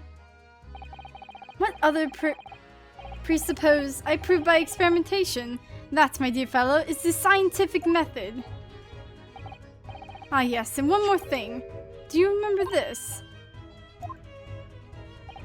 Yes, of course. It's the poison that Miss Green was about to drink at the hospital yesterday. You didn't manage to... It was a laborious task as the bottle was nearly empty, but such inconveniences do not hinder Sholmes. I managed to confirm that it contains strychnine. So I was right. Perhaps, though of course, such circumstantial evidence doesn't prove Miss Green's guilt. I shall leave the bottle in your care now, but licking the inside of the neck is not recommended. I was not thinking of doing so. Could I have a word? Oh! Gregson, how good of you to come! Forget it. Excuse me. No, get your freaking back here. Wait a minute, Inspector. Hello, chat. I don't wish to make it a nuisance of myself. The look on your face, I'd say it's someone else who you think is making a nuisance of himself. My dear Inspector, please speak freely. Pretend that I'm not here. Believe me, if I could do that, life would be a whole lot simpler for me. Do you have the results, Inspector, of the investigation in Mr. Shamspeare's room? Not yet. Shouldn't be long now, though. No, I'm here about something else. That dead convict, actually. Oh, you mean the man from this newspaper article we discovered yesterday in Mr. Shamspeare's room? A man by the name of, yes, Selden. Went through the archives at the yard and dug out the fellow's file. There's something in there that, well, it caught my eye. Something caught your eye? What, Inspector? What? I've copied out the relevant parts for you, so you can read it for yourselves. Thank you. Capital offender's file has been entered to the court record. Let me look at these real quick.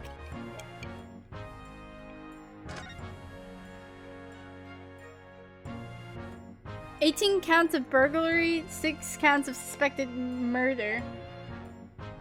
Died of natural causes whilst in prison. His final moments witnessed only by his cellmate. The estimated £1,000 worth of loot he stole remains unrecovered. Condemned criminals dies of natural causes in prison. Manchester's Strangeways prison announced the death of convicted murderer and burglar Selden by natural causes in the early hours of this morning. He's been suffering with a fever since the end of October. Alerted by the shouts of his fellow cellmates, medical staff arrived to find him already dead before his capital punishment could be carried out."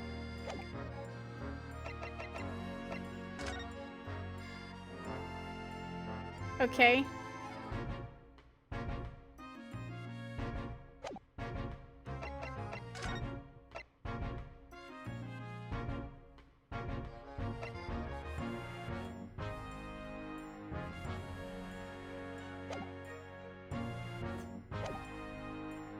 These documents include the details that were in the newspaper cutting we found in Mr. Shamspeare's room. I'll rearrange everything in the court record so we don't have duplicate information. Why are you giving us a copy of this important file, though? Well, you're the ones who turned up the clue in the first place, aren't you?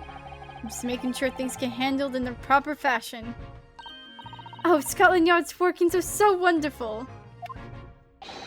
Indeed, my dear fellows, and the inspector here is a shining diamond in its crown. A shining diamond in the rough, maybe. Look, I just don't want to be beholden by a lawyer, that's all.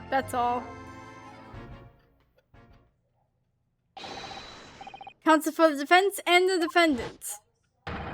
Court proceedings are about to resume. Make your way into the courtroom at once. Well, I shall leave you then. I'll be listening with interest from the public gallery. Not nodding off at all, certainly not. Thank you, Mr. Sholmes. I'm rather tired of seeing Mr. Moustache in floods of tears personally, so the best of luck to you. Look who's doing Mr. Naruhodo Esquire! Yes, Mr. Natsume? It's time, isn't it? Yes, this is it. Miss Olive Green and Mr. William Shamspeare. This is going to be the final battle. It's the final brain cell. I won't really have saved Saseki-san. Until I've exposed the whole truth of everything that's been going on. It's all coming to a head now. You can do it, Ryunosuke. You have to.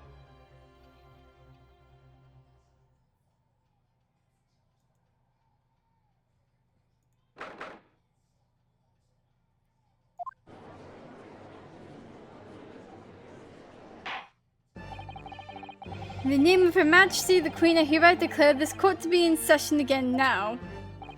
Before the recess, we heard the most startling accusation from the defense, namely that the victim of the case we heard here only a few days ago is the true perpetrator of this incident. A reckless, rash, and prejudiced charge of wrongdoing in my opinion, my lord, however. The prosecution has tried to extend every courtesy to this amateur newcomer from dubious eastern shores. Thank you! He does for that backhanded consideration. Like, I cannot say anything because I am in court. I am in a public place. But frick you.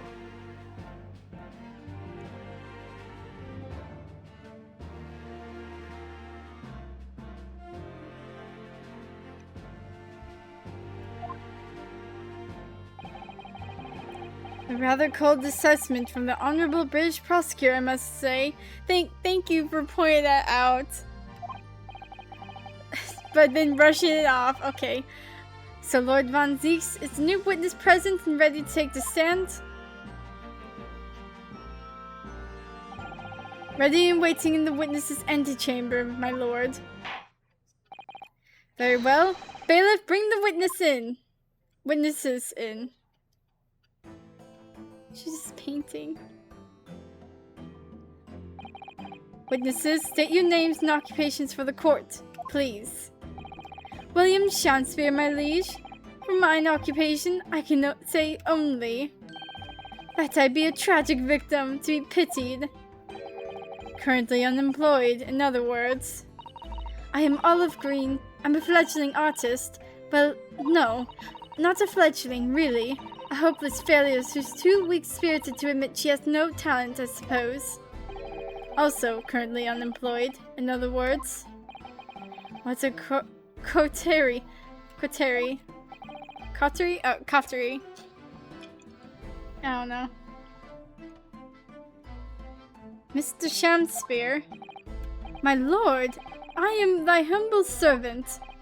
I'm afraid that you are no longer merely the victim in this affair. The possibility has been raised that you are in fact the assailant, intent on taking the life of your fellow lodger. The part you have played in this whole business will be thoroughly scrutinized, I assure you. I would for naught else, my lord. And Miss Green? Yes? You are aware of the reason you have been summoned to this courtroom today, I presume?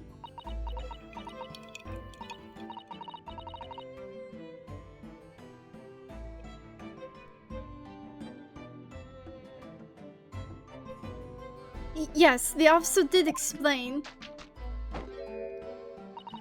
He said I poisoned this ridiculous buffoon. I mean, he is a ridiculous buffoon. And, do you accept the charge, Miss Green? I don't know anything about any poisoning. And, I don't know anything about this man. Come, lady. Die. To live. Looks like he's about to give me a high five. Verily, I know not thy prickly pigmented personage. Very well, let us proceed with the matter at hand. That being to ascertain whether or not Miss Green has any involvement in this affair. It's all very strange indeed. Why would you suspect me? I barely ever go to the East End anyway. It so happens I passed by that neighborhood 6 days ago, that's all. And on the night that this man was poisoned, I was still in hospital, fighting for my life. Yes, having been unfortunately caught up in the incident on the street outside the Gerdup household. An incident that rendered you unconscious for some 3 days. I was struck in the middle of my back by a knife, through no fault of my own, and now I'm under suspicion. What other irrelevant things might I be suspected of? It's all very disturbing. Your energies may be better spent worrying about random knife attacks, I feel, Miss Green. At this point in time, all that appears to connect you with Mr. Shakespeare's lodgings is the Briar Road incident of 6 days ago. That's why we would like you to testify formally now about exactly what happened. Oh no! The incident 6 days ago? You mean you want me to relive that awful accident? Unfortunately, yes. Please tell the court what happened that day. And of course, we will be interested to hear from you about your movements that day too, Mr. Shakespeare. But what happened 6 days ago has nothing to do with me being poisoned. Absolutely flabbergasted.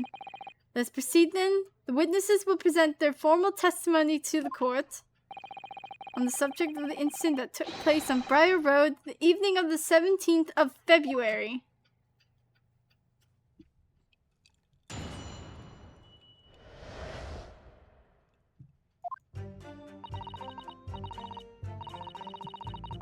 It was 6 days ago, about 5 p.m. I was walking along in the snow when I was suddenly stabbed in the back.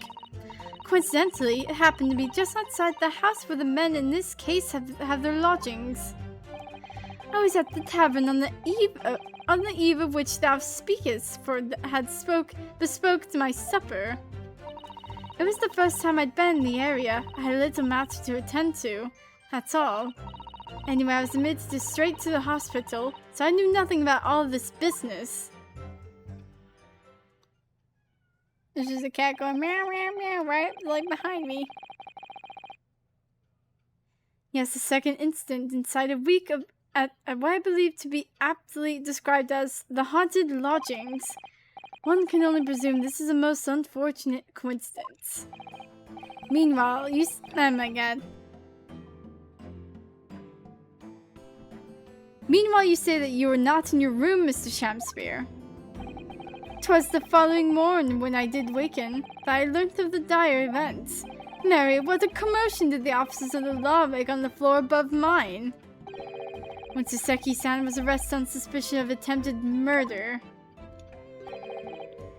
As suspected, there's nothing connecting these two witnesses but happenstance. It's true, it does seem as though they're unrelated at first glance, but I'm not so sure. There's something lurking in the shadows here. I feel certain of it. And this is my one and only chance to expose it. Consul, you may now cross-examine these two witnesses if you wish.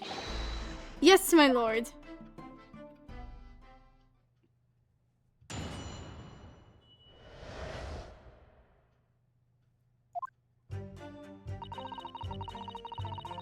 Okay. About 5 p.m.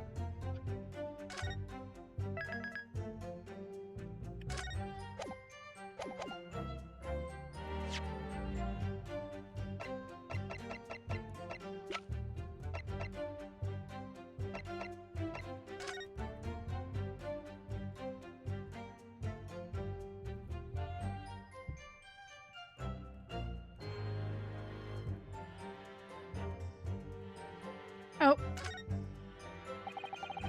So this is the poison we've been hearing so much about. Strychnine. There are a few remnants on the bottom of the bottle here. Look. You mustn't be tempted to try it. Of course not.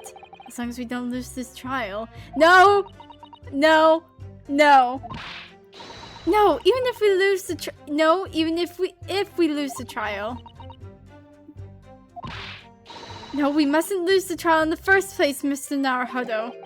Make your mind up, Sasato-san. Please do not be tempted to drink the devil's bottle. Oh no, I poured all of it out, guys. There's none left in the bottle. One unfortunate circumstance just starts pouring it.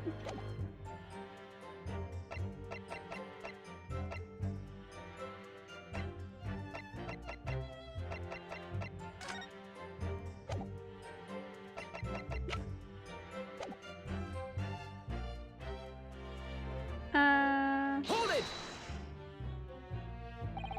I'm well acquainted with the case. I'm sorry you had to go through that. It was awful. I still can't believe I was unconscious for so long. I woke up to find that the case had been solved and the culprit arrested. Yes, the incident had been resolved already. Perhaps it would help you to consider it a bad dream that ended your own awakening and should now be forgotten. Yes, I suppose so. Thank you. But before you put it completely behind you, Miss Green, I need you to remember the details one last time. You must tell the court exactly what happened that day for us to arrive at the truth about this new case. The trouble is, there's nothing to tell, really. I was just walking along the pavement.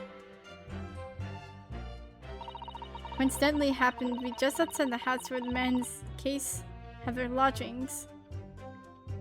Hold it! What were you doing there that day, though? What do you mean? The art school you attend. What's it called? Ah, yes, it's the Thorndike Academy of Fine Arts. According to Mr. Sholmes, that's just in the vicinity of Brixton Road, which is some 10 stops away from the scene of the underground. I believe you mentioned before that you also lived on Brixton Road. Is that right? Isn't that right? So why then would you have been walking along Briar Road in the middle of the East End? Well, it's because, oh yes, of course, I thought it might make a nice picture. The witness is a student of art. City-dwelling artists can't all paint grand urban vistas. That's right. I happen to like the crumbling look of that part of town.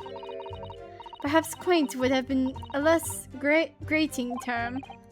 The point is, she's definitely hiding something. Yes, it seems she's not going to be forthcoming with the truth. If she's trying to hide why she was there that evening, it must mean there's a reason for her not wanting us to know. That's the key to this. And you, Mr. Shamspeare, on the evening of the incident 6 days ago, would you tell the court what exactly you were doing? 'Twould be my pleasure, sire.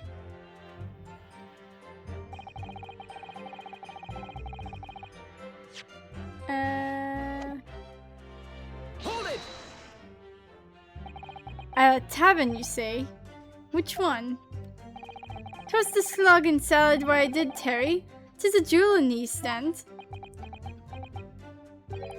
And a little unexpected, I feel. What do you mean, Lord Von Seeks? The slug and salad offers unusually fine dining, for the locality at least.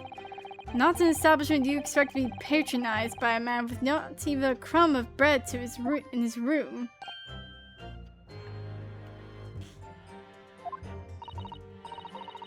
It's true, the menu lists premium crusts of bread and glasses of water and different levels of cloudiness.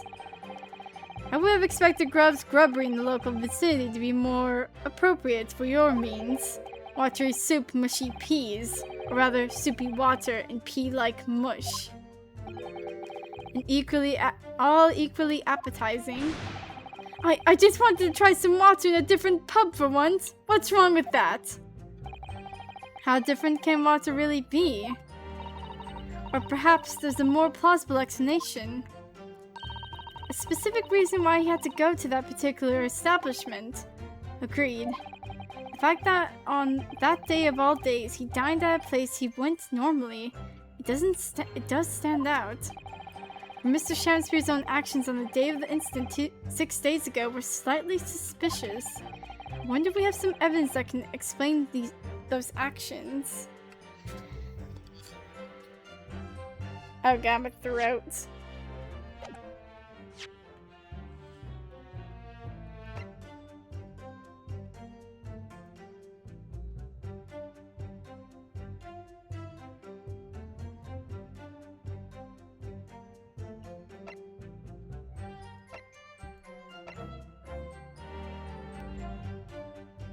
Oh, wait.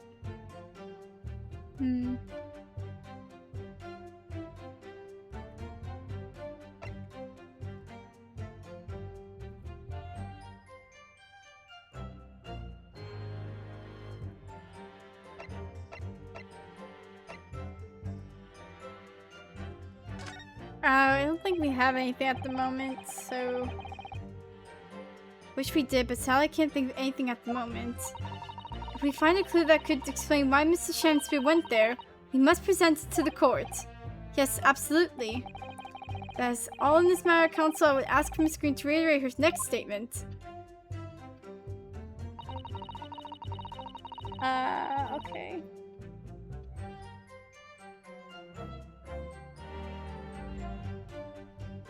It's the first time I'd spent in an area I had little amount to attend to, that's all. Okay. What little matter, Miss Green? Please elaborate. It does nothing really. It's not worth mentioning. If you remember, you mentioned it to us yesterday at the hospital. it was related to the card you were holding. Miss Green!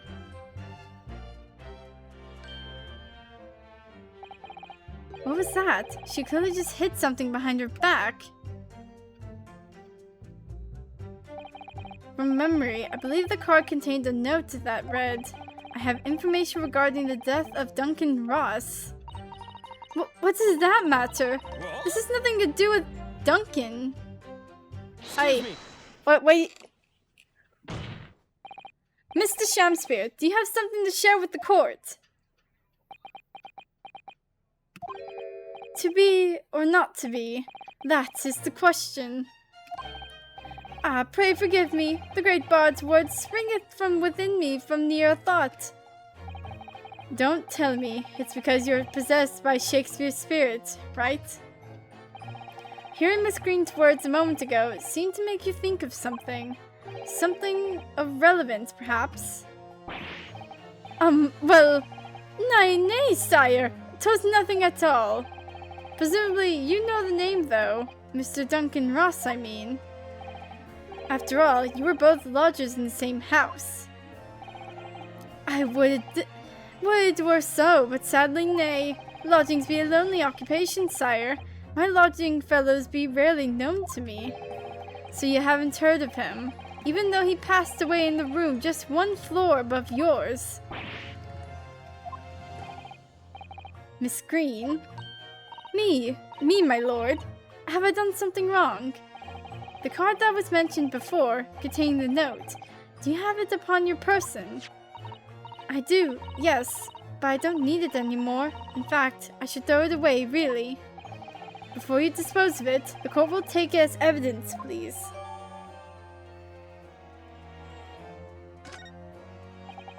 Of course, that's what links Mr. Shamspear and Miss Green. It's Duncan Ross. Now continue with your testimony, please, Miss Green. Let me see that note. Now I can go back to this one, but I want to see the note if I can. Let me read it. Note with the envelope that seemed to have been ripped open rather roughly.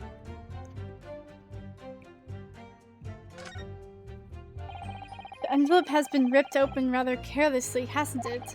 Miss Green strikes me as the type to open correspondence more neatly than that. What is it? The way the envelope is torn, I'm almost sure I've seen the exact same shape somewhere else. Oh, you don't mean... Were you thinking of this piece of evidence, Mr. Naruhodo? Exactly, that's it. Try to match them up. They go together perfectly. This torn up end of the envelope clearly belongs to this card. There we go.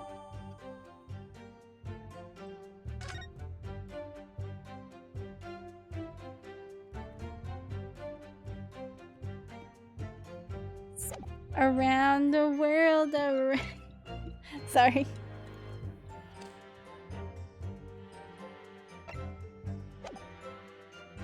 Okay, now I can press on this.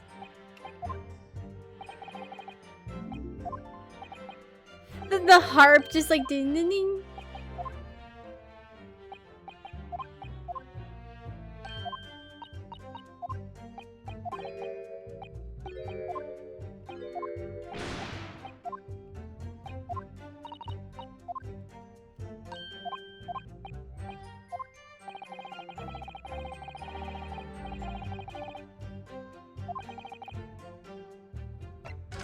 I have evidence.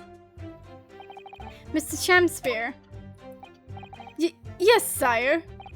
On the day in question, is it not the case that you visited the Slug and Salad, a place you don't normally patronize, for a very particular reason?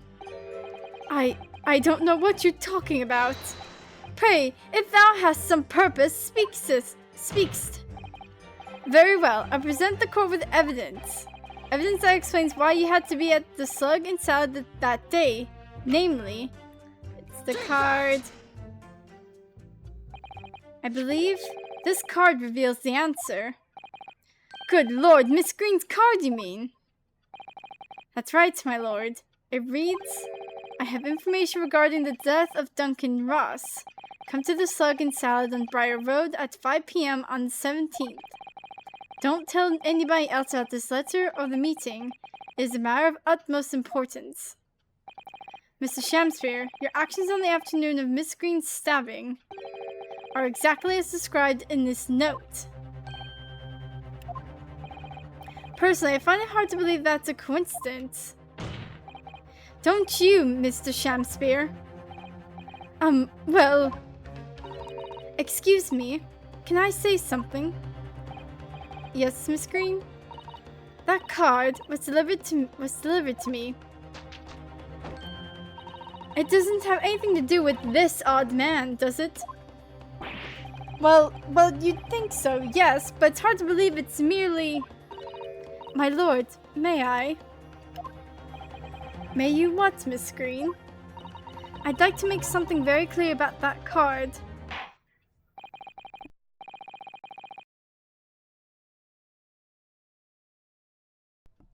Very well then, you may amend your testimony to include details about the peculiar note.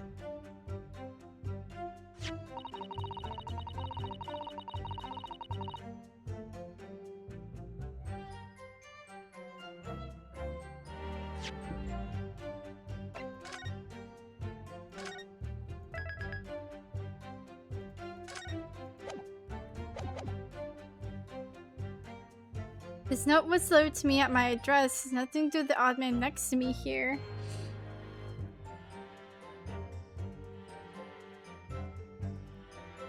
Then why was the torn envelope in his room? Ma'am? I call nonsense. The day before the incident, exactly 1 week ago now, this note was delivered to your address. And upon carrying out the instructions in the note, you found yourself in hospital. Yes, I did. It's terrible everything that's happened to me. Yes, it is terrible. If it's all true, that is. What do you mean? Miss Green, have a look at this, please. It's the torn off end of an envelope. Oh, is it? And it so happens that it fits together perfectly with the envelope of the note you received. Where did you find that? In Mr. Shamsphere's room. In my room? Mr. Shamsphere, do you perhaps remember this note from somewhere? Well, your actions that afternoon follow the instructions in the note to the letter. Come to the Slug and Salad on Briar Road at 5 p.m. on the 17th. And so that's exactly where you went. Let me ask you again, Mr. Shamsphere. You already knew about this note, didn't you? Look upon Tenna from Deltarune. And you, Miss Green. What did I do? As this torn off end of the envelope proves, the note was originally in Mr. Shamsphere's room. So how is it that it came to be in your possession? I don't have the first idea. I'm just a fledgling artist, after all. There's only one explanation. You broke into Mr. Shamsphere's room and stole it. You're really looking into that painting now, huh?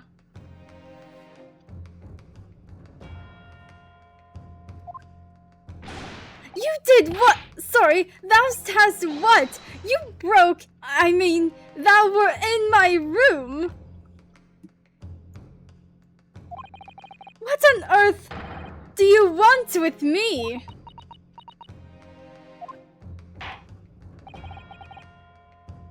It would seem that both witnesses need to testify again.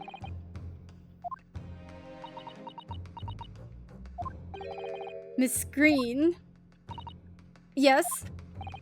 Whilst you have the court's sympathy, I'm sure, for the suffering you have endured in recent events, Anyone found to be giving false testimony in court of law will be duly punished. Please bear that in mind. Yes, I know. Very well then, witnesses, you will give formal testimony again now.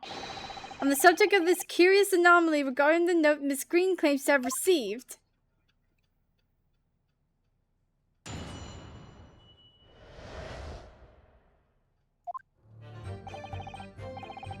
Okay. I'll be right back. I'll be right back.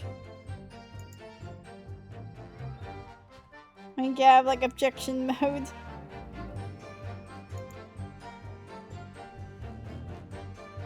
I'm not gonna have objection mode. Okay, whatever.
Beep.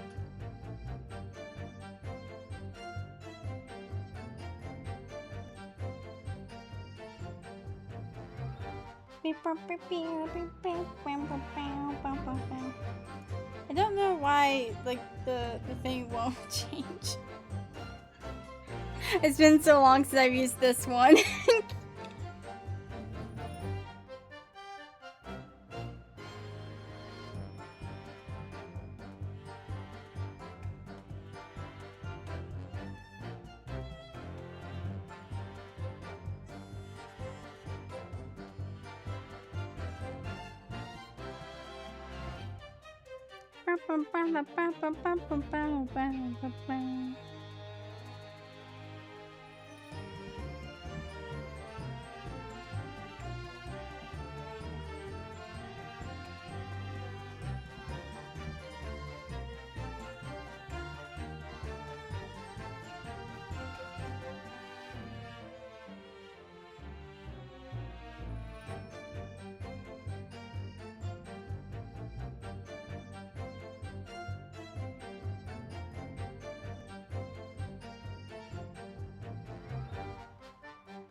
Okay. Sorry about that. Alright, the anomaly of the notes. Oh my god, I'm gonna have a stroke or something. I do remember now. 'Twas a week ago, peradventure, that note was delivered unto me. On the day written therein, I did tarry a long hour at the Slug and Salad, yet nobody came. Thereafter, on the evening, I shared the company of the Japanese fellow. I did see the notes had vanished. I don't know what you mean. You think I snuck into this man's room, do you? Why would I? I can point out the villain here, and as for that torn off piece of the envelope, I don't know anything about it.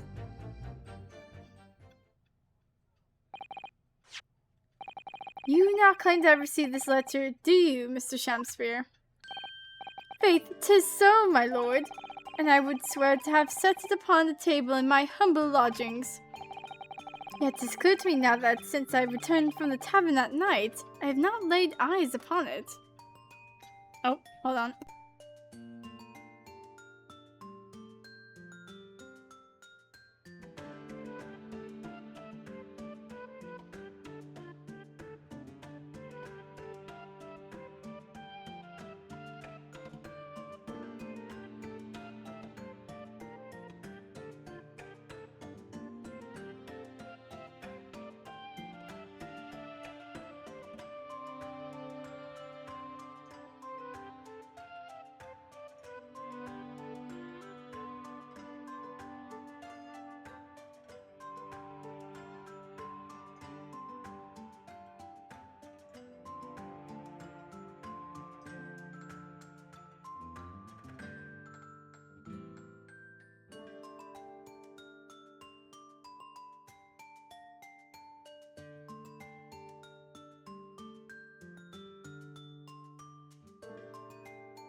Sorry about that.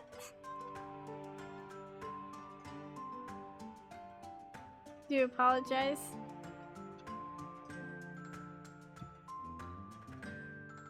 Yet 'tis clear to me now that I've since returned from the tavern that night.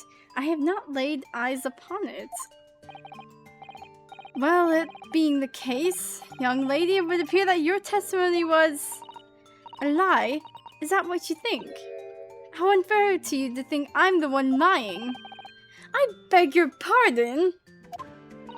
I'm just a fledgling artist, as I said, and fledgling artists don't lie.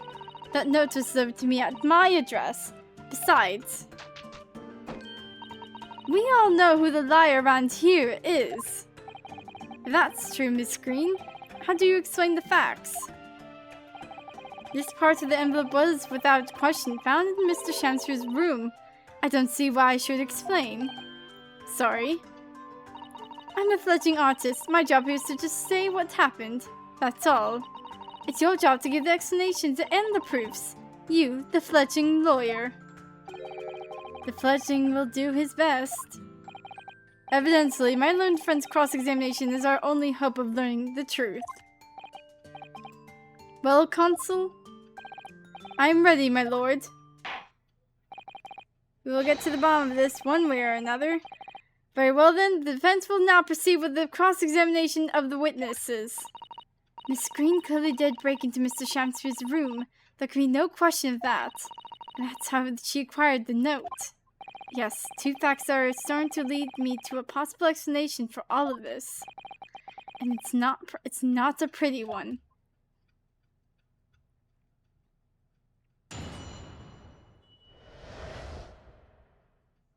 Punks, a lot of them.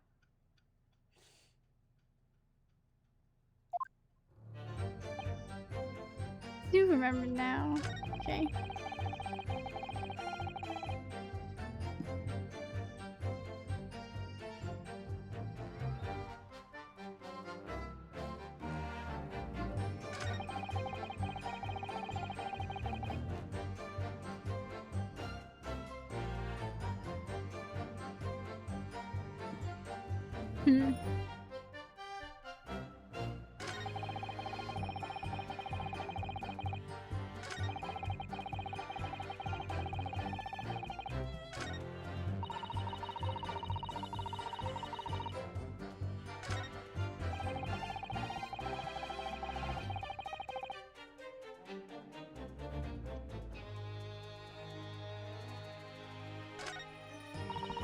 Don't know what you mean. You think I'd suck it to this man's room? Why would I?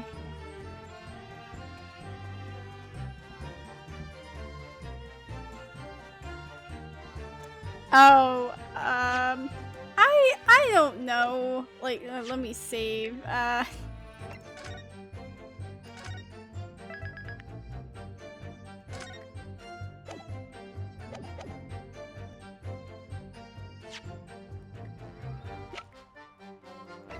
Oh, I can only wonder.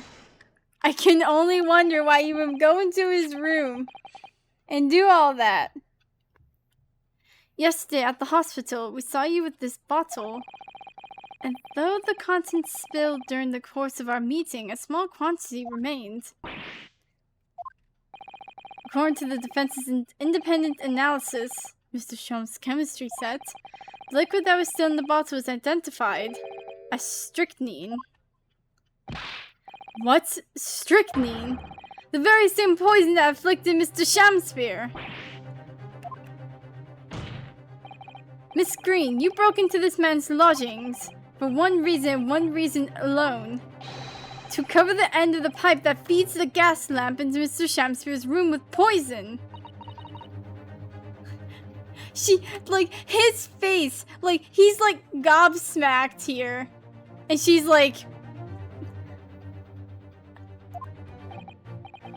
just standing there. Can this be? You broke into my room to...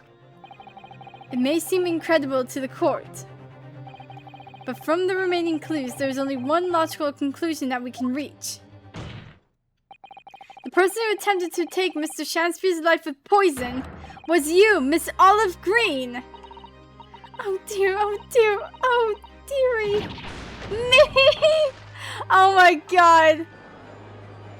And there goes everything. Order! Order! Consul, are you seriously suggesting this woman put poison on the end of the gas pipe with intent to kill? Yes, my lord. There's no other way to explain the facts. But Miss Green did indeed set this odious trap 6 days ago, and the victim had put his mouth to the pipe that very evening as expected. The attempted murder would have happened 6 days ago, surely. Well, that's a very good point. Perhaps not, my lord. I beg your pardon. There was a significant police presence in the area that evening on account of the incident on Briar Road. Local residents were being interviewed throughout the night as part of the ongoing inquiry.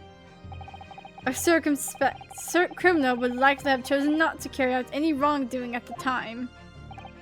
Lord Von Zeeks. And of course, the following morning there was more activity at Mr. Shamspeare's address. More activity? Yes! You mean his fellow lodger, Mr. Natsume, being arrested on suspicion of murder? That's right. And as the defense has already proposed, Mr. Shamsphere was meddling with gas in the pipe for a very sinister reason himself. To cause the gas stove in Mr. Natsume's room to go out, thereby asphyxiating the occupant. But once Mr. Natsume had been arrested, his room was under constant surveillance by the police. In the circumstances, Mr. Shamsphere had no reason to blow air into the gas pipe. His intended victim being in a prison cell. With the need to tamper with the gas removed, the poison on the pipe lay dormant. And then 3 days ago now, the situation changed again. Right, Mr. Natsume's trial, which took place here at the Old Bailey, came to an end.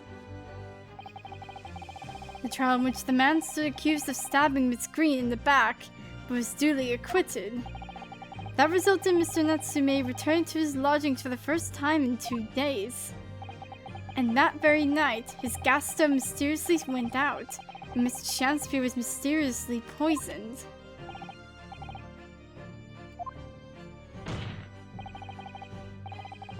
In conclusion, the poison that was present on the mouth of the gas pipe had been put there in the victim's room 4 days ago earlier.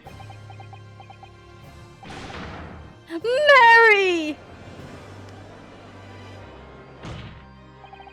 With that new understanding, it becomes clear that this letter was all part of the plan. What plan?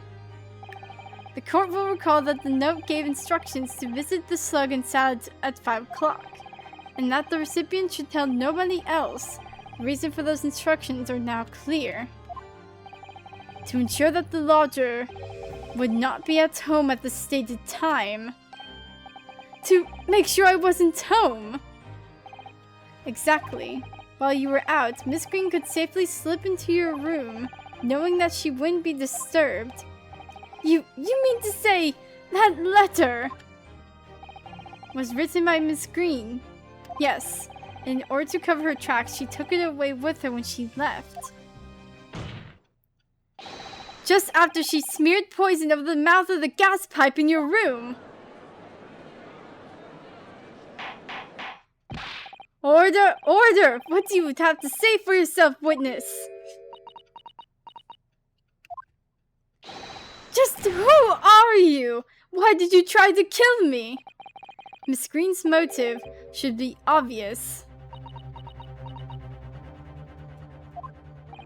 It's all tied up with someone whose name we've heard several times already during the course of this trial. So, that's what's behind all this. You will share your apparent understanding with the court, please, counsel. Oh my god, my throat.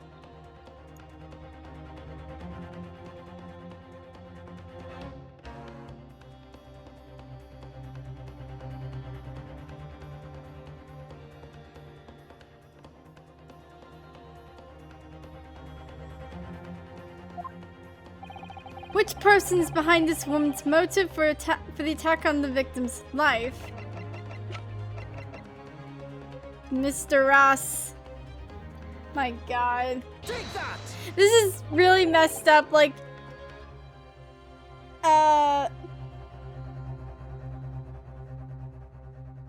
About how he had, like, killed, like, Duncan... Or how Duncan Ross was killed because of the gas leak. Mr. Natsume was almost killed by the gas leak. Then Mr. Shamsphere was almost poisoned. And Miss Green was almost stabbed in the back, or was stabbed in the back and almost died from it. From the accidental stabbing. This is the... No one go to Briar Road. It's freaking bad luck there. Duncan Ross. That's right. Before the defendant, Mr. Natsume, took up residence in the lodgings of Mr. Garadeb's, somebody else was renting the room. Mr. Duncan Ross. I knew I'd heard the name somewhere else. It was all over the papers a month ago. But the man died in strange circumstances at the haunted lodgings. That does ring a vague... of course, yes, I remember now. The young man they claim was strangled by the convict's curse or some such. Sadly, my lord, it wasn't a curse of any kind, nor was it an accident. The man died as a result of Mr. Shamsphere blowing into the gas pipe and causing gas to leak into the room. It was a murder, plain and simple. His face! I don't know why.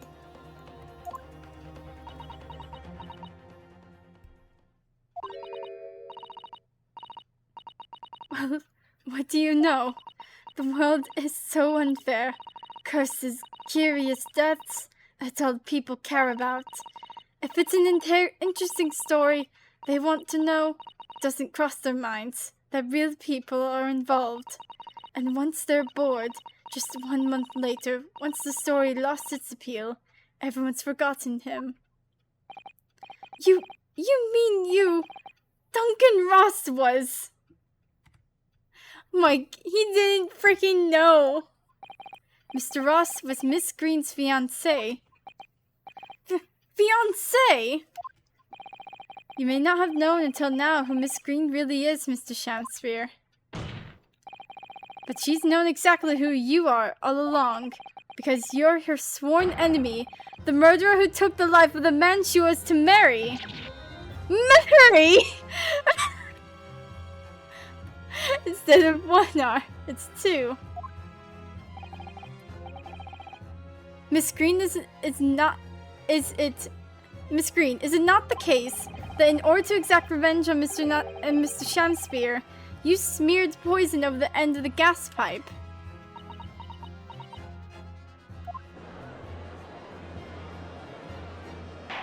This is so, like... Good God, man. This is quite extraordinary. Am I correct in my understanding that you now accuse both parties, counsel? Each on different counts of murder? We got 2 for 2 for this one, you boys.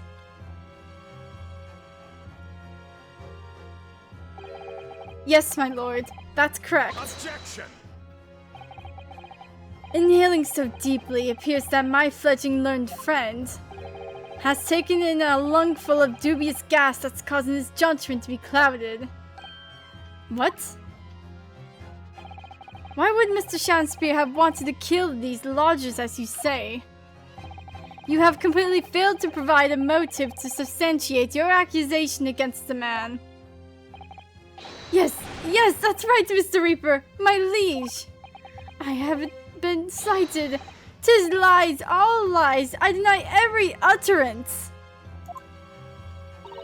And you'll have to forgive me, Naruhodo sir, Mr. Naruhodo sir. But I don't intend to admit to anything either. Miss Green, I'm sure you'll think I'm being very rude, but I'm not going to be sent to the gallows for the likes of this scoundrel. Objection! But you broke into the man's room. If you didn't do it to smear poison on the pipe, what was your reason? I thought I'd have to look around. That's all. Sorry. You're right. I suspected him. So I thought perhaps I might find some evidence of something in his room. Evidence that it was him who took Duncan's life. Oh, vileness! Oh, villainy! Oh, tyranny! Oh, rotundity of woman! But in any case, whenever I leave my room, I do turn the key in the lock. That whole place is falling apart. The locks on the doors are no different. Duncan showed me once how to unlock the door, with some terps and a piece of wire. Oh, awfulness! Oh, artfulness! Oh, tyranny! Oh, profanity of woman! We will consider your trespassing in some future occasion. But for now, tell the court what you found, what evidence your search revealed. Well, I spotted a note that I'd sent him lying on the floor. When I went to pick it up, I noticed something. One of the floorboards was loose, and underneath it, I discovered a secret hiding place. Like, the frick, you went through my room? Like... Yes, we also discovered that hiding place. Inside we found a newspaper cutting, a photograph, and an empty tin box. Ah, yes, well the thing is, when I found it, the box wasn't empty. What? There was something in it. Yes. This rather nice key. Oh! What are you doing with that? What the? Every ounce of color is drained from his face. Give it here! Give it to me now! It's mine! I inherited it! What was that, witness? What did you say? You inherited it. My words. No, what's all this about? He inherited that key. It was obviously important to you, since you've gone to such lengths to hide it. So I took it. I don't know what it's for, but you took something precious from me, so I took something precious from you. So what if it means you can't open something now? I don't care. Give it back this minute! Give it to me! Calm yourself, witness. You're more like calm about like not going to go after her, unlike freaking Ashley Graydon. Calm yourself, witness. So Mr. Shamsriet has tried and in one case succeeded to take the life of 2 lodgers now. Yes, his motive for doing so is the key to everything that's happened. It's true that there appears to be no motives to support the accusation against Mr. Shamspear at first. But considering everything we now know, I think there's actually something that could explain it. What? We need to recall every piece of evidence at our disposal, everything we've seen and heard. Because I'm sure that I just caught a glimpse of the link that runs through all of these events. In that case, counsel, I must demand that you present evidence to the court in support of your claim. What is that you say can explain the motivation for Mr. Shakespeare's alleged crimes?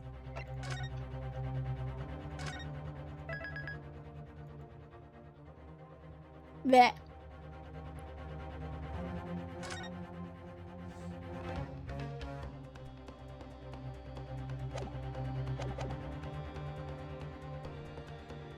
Where's the thing? Give it to me. Take that! Boom! That's an official police report, is it not? The Selden file? How'd you get a hold of that? Selden? Oh. It's really more ticked off here. The now sadly deceased Mr. Ross and the defendant Mr. Natsume have only one thing linking them. The fact that they had lodgings in the same room. Well, yes, we know this, certainly. A room that was formerly occupied by Selden, until that is, he was arrested by Scotland Yard for his involvement in multiple burglaries.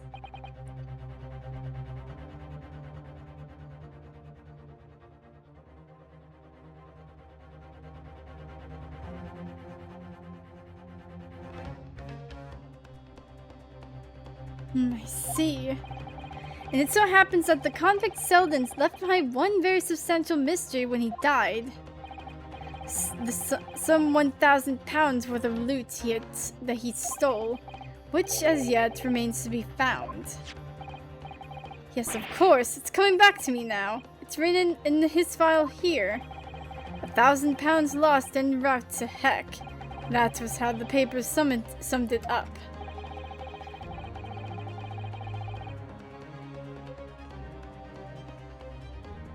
And it seemed that one particular fellow inmate was with the convict in his final moments. It's not hard to imagine Selden trusting that inmate with his most closely guarded secret, the location of the stolen loot, and perhaps a key to unlock whatever contained the valuables were in.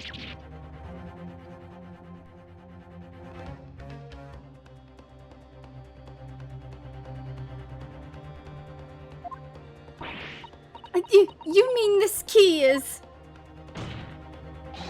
Mr. Shanspeare, it was you, wasn't it? You were at the capital offender's side when he died, were you not? What are you talking about? 'Tis a false charge, I tell you, a false charge! The name of the inmate who was with Selden at his death isn't noted in this file.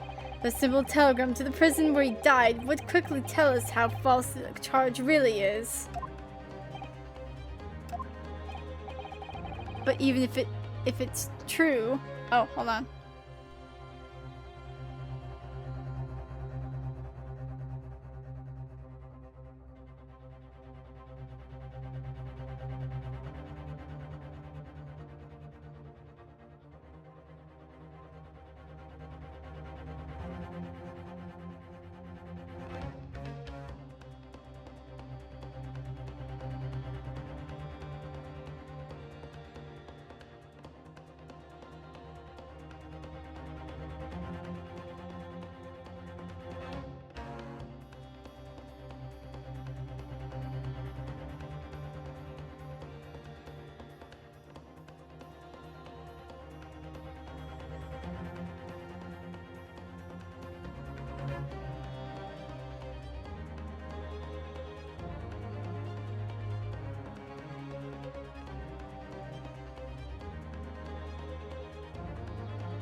Okay.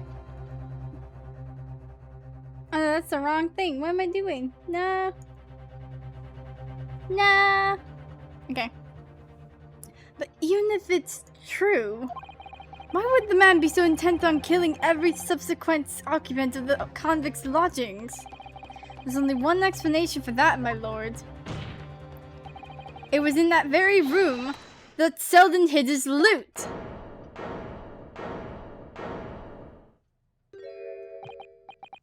So, it all comes out. Yes, and having established that, All of Mr. Shanspeare's subsequent actions start to make perfect sense. When he was let out of prison following Selden's death, he made immediately for Mr. Garrett's lodgings in hopes of renting Selden's old room. However, the retired army man was unable to offer him the accommodation of his choice, because Selden's old room had already been let to somebody else, Mr. Duncan Ross. Which is why Mr. Shanspeare subsequently devised his gas-based plot to kill the occupant of the room. And when he was successful, he presumably intended to inquire about switching into the newly vacant room. However, a certain jittery someone had beaten him to it. Mr. Saseki Natsume, the defendant of this case, no less. So you decide to use the ploy with the gas again, didn't you, Mr. Shanspeare? This time to oust Mr. Natsume. All for one simple and avaricious reason. To get your hands on the 1,000 pounds of loot left by the dead convict. Oh.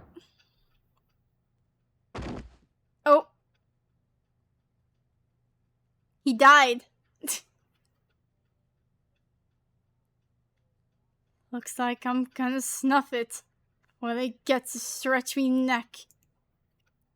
Listen, want you to have me loot anything to stop the coppers getting their mitts on it. It's hidden in the room where I was lodging when they got me. Here, this is the key to it. Always stay one step ahead, mate. See you in Eck, I guess. Shanspeare. Oh my god.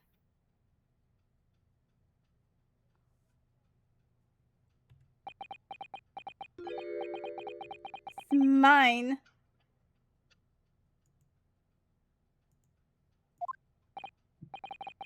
What did he just say? It's mine.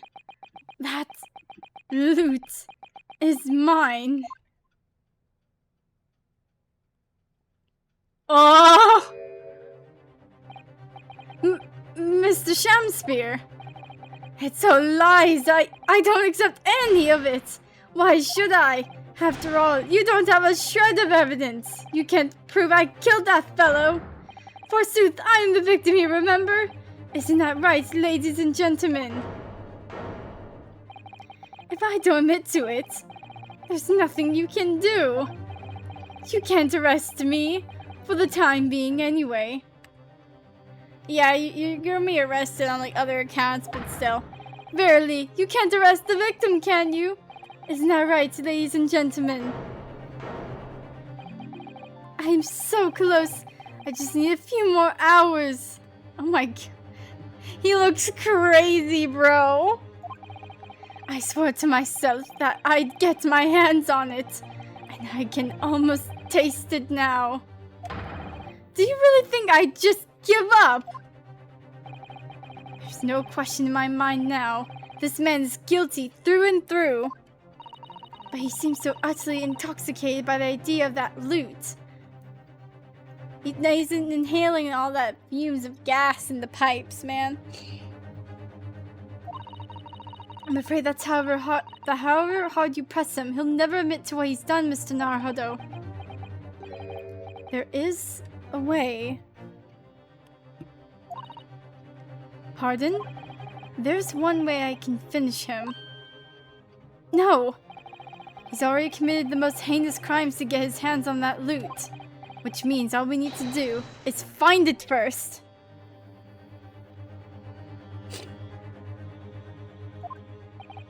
A fine plan.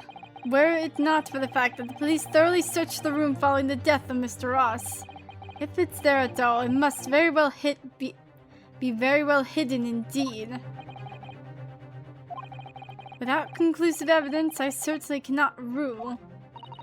If only there was some way we could find the convict's loot quickly.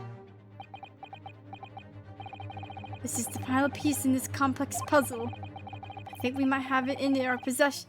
we might have it in our possession already. Or rather, I think we may well have something that can help us find where that loot is hidden.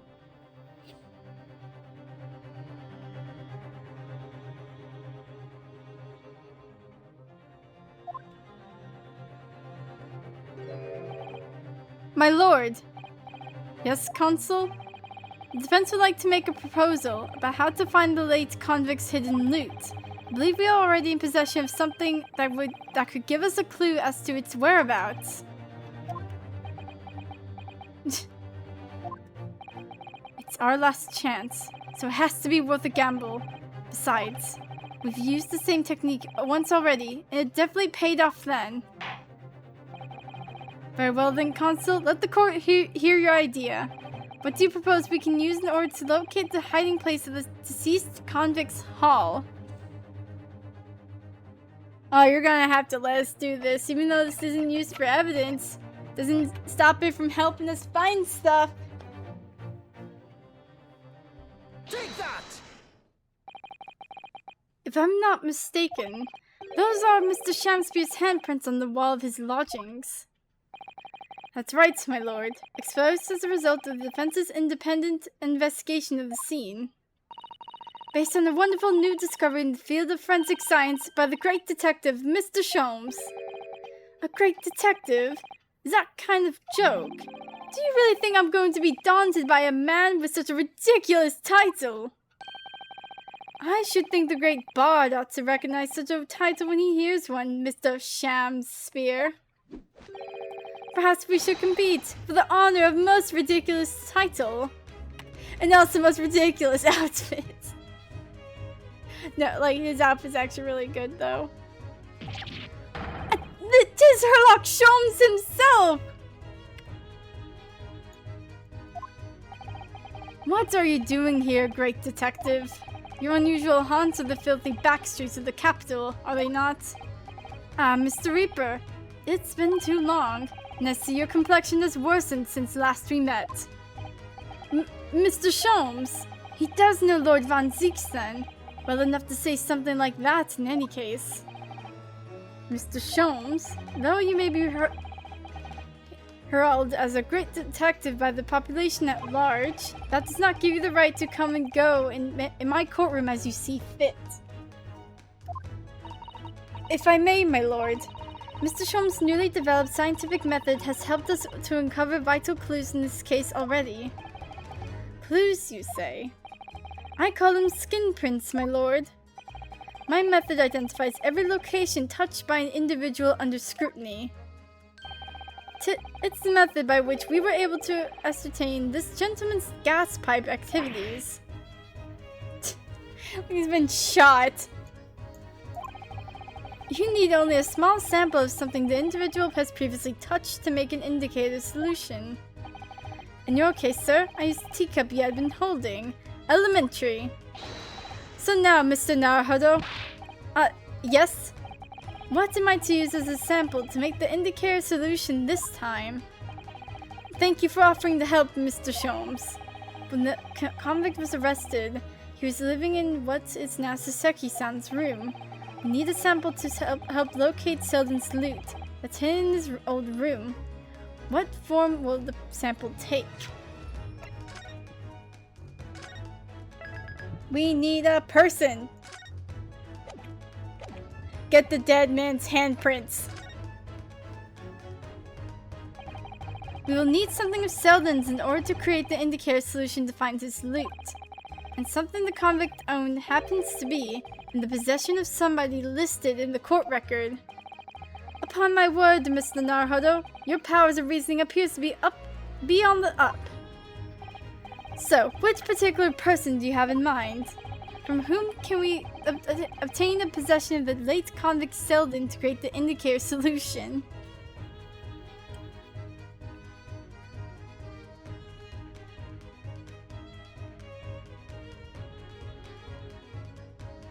I just want to do this because I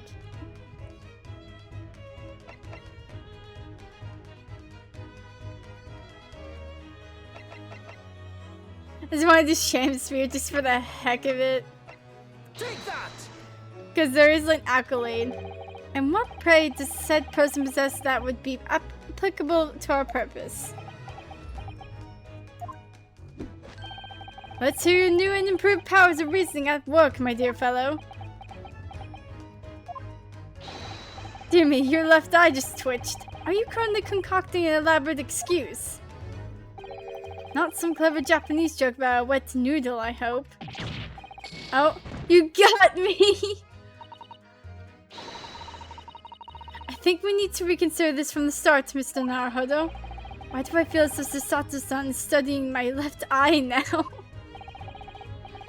Radiant way, Mr. Naruhodo. The rest is in your hands.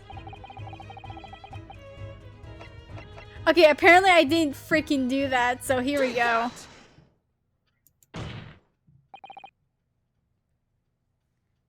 Miss Green. Me? What do you want with me? The key around your neck, if you please. Sorry? Oh. Oh. I didn't like that. Nope. That key belonged to Selden. There will be remnants of secretions from the man's skin on its surface that we can use. Very true. That is the sample we need. Using it, we can create the indicator solution required for Mr. Sholmes' skin print seeker. And find out exactly what Selden touched in the room that he used to rent. Mr. Shamsphere, as one great to another, I assure you, if the late convict's hall is hidden somewhere in his former lodgings, I shall uncover it in no more than 30 minutes. So, Mr. Shamsphere, the truth is well within our grasp now, and as such, you will never get your hands on Selden's stolen wealth. Oh. In that case, I'll gladly let Mr. Sholmes have this key. No, give the key to me! That Detective Shantavet! It's over, Mr. Shamsphere. No, no. You're out of options now. There's only one thing left for you to do. Admit your guilt. Whoa. Oh, shameful spear. Despair. Be thy name. Dude just exploded into confetti.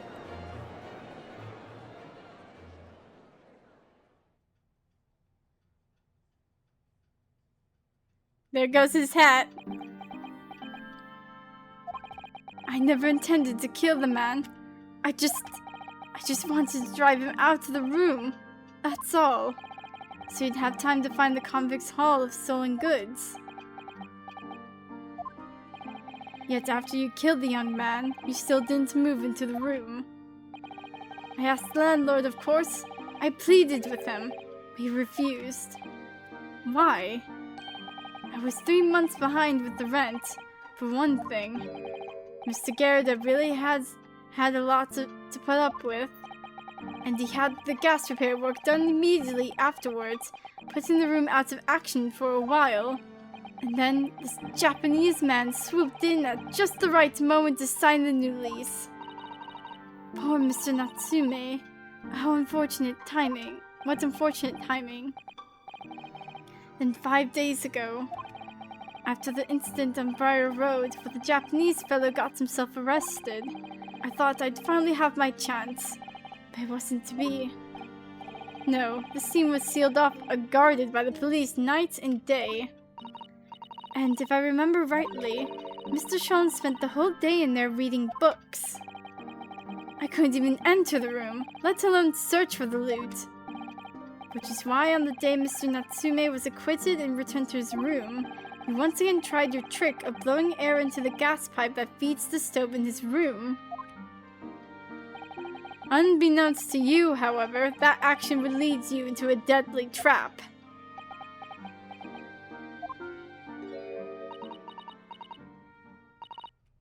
William Shamsphere, how does it go?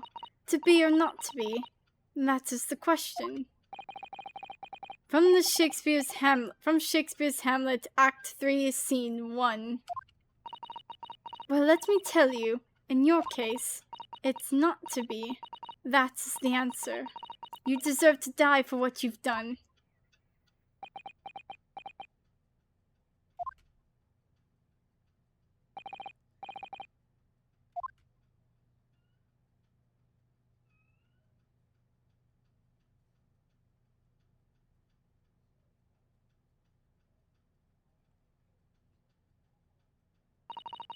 At first, I really didn't think it was just a terrible accident. I did really think. I'll never forget our conversation the night before Duncan died. The gas supply in my new lodgings are a complete disaster, you know, Olive. The gas supply? Yes, the stove always seems to go out in the middle of the night for some reason. That's no joke.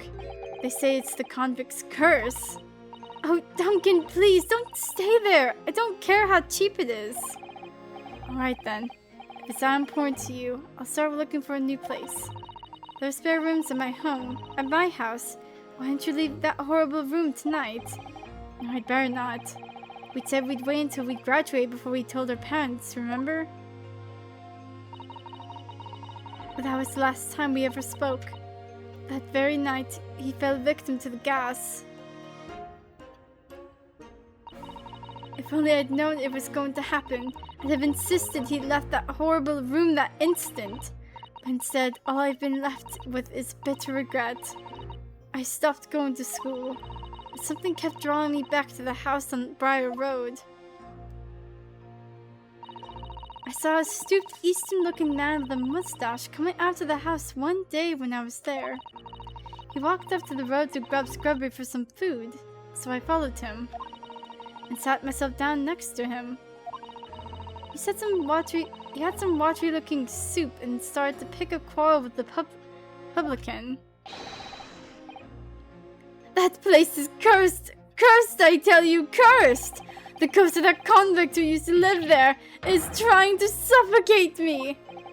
I wake up in the middle of the night, freezing to death because the stove has gone out. The room is full of gas, and I can hardly breathe. The pipes have been checked. No problems there. It's like I'm the problem. That's what they're thinking. But how could that be? Duncan was gone and now this man had almost suffered the same fate. Could it really be a curse? Then I remembered. A rumor I'd heard about how the gas companies go around investigating the gas installations. A rumor? Ah, you mean... Yes, everybody heard the stories, it seems, about how they go around checking the pipes.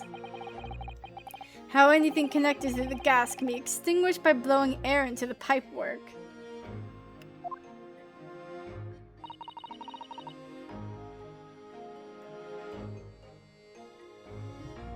That's when it started. A little flicker of doubt in the back of my mind that just wouldn't go away. Was it really an accident, though? Once I had the idea, it wouldn't leave me alone. It plagued me day and night. So I bought this at one of the black markets in the East End. A black market? I'd never been, I just heard people talk about them. And you really can buy anything you can think of there. In some ways, being able to get my hands on this so easily made me even more determined. I had to find out one way or another.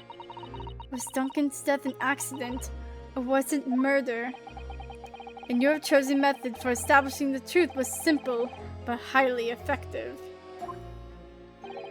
Smear poison on the gas pipe you suspected the man of tampering with, and wait. If Mr. Shakespeare was innocent, nothing would have come of what you've done. But if he was guilty, he would pay for his crimes dearly.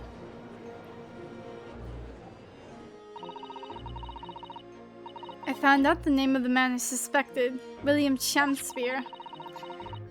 And then I wrote him this little note. I have information regarding the death of Duncan Ross. Come to the Slug and Salad on Briar Road at 5 p.m. on 17th. Don't tell anybody else about this letter or the meeting. It is a matter of utmost importance. If he'd done it, I knew that would worry him enough so he'd be sure to go. So I waited to see if it worked. And of course, Mr. Chancellor followed the instructions to the letter. I worked out where the gas pipe was straight away, so I smeared a good amount of the poison I'd brought all around the mouth of the pipe, all the time praying that the devil's work wouldn't be done, and that it was all just some wild fantasy. Actually, no. All the time praying that the devil's work would be done, and that the culprit would get his just desserts.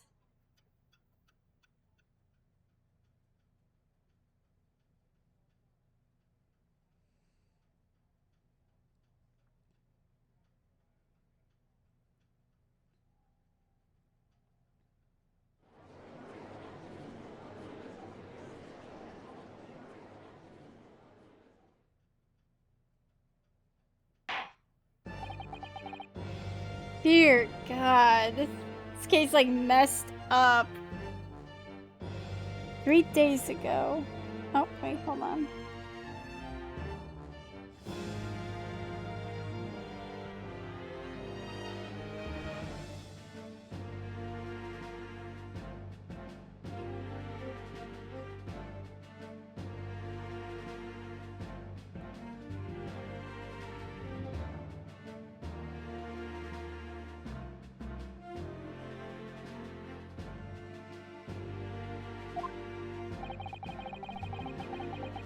Three days ago, when you were first stood in the dock before me, this whole affair seemed relatively straightforward.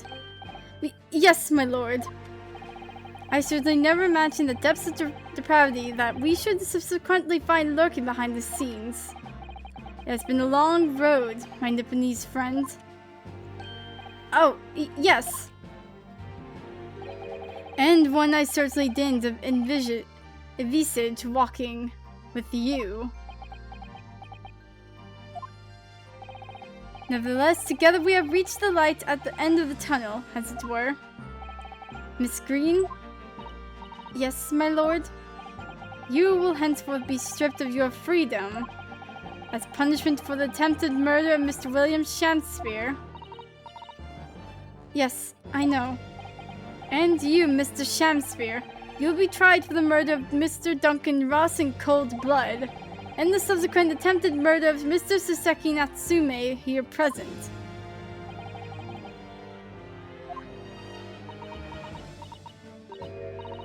Mr. Naruhodo. Yes? Yesterday, at the hospital, when you and your friends stopped me from ending your life by drinking what was left in the poisoned bottle.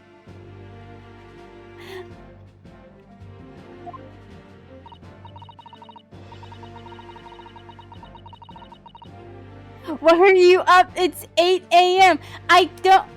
My sleep schedule's fricked! Alright?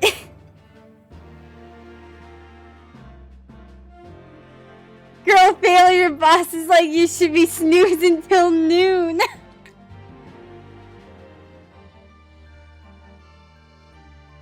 Girl.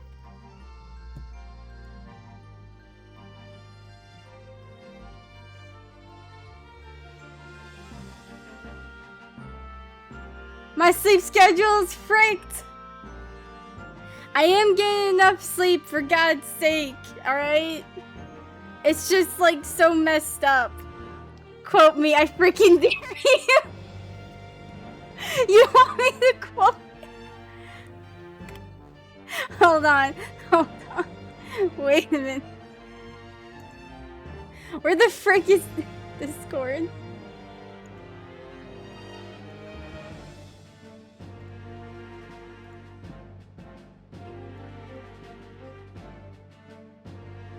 Where's Discord at?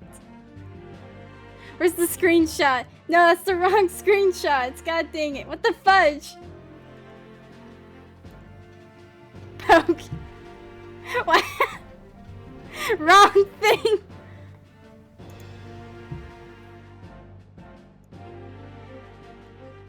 Trying to find... Wrong thing!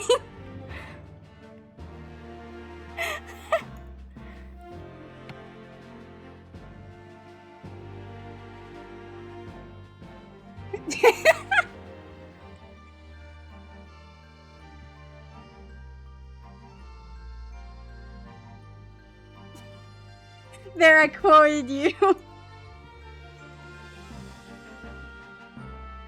I quoted you.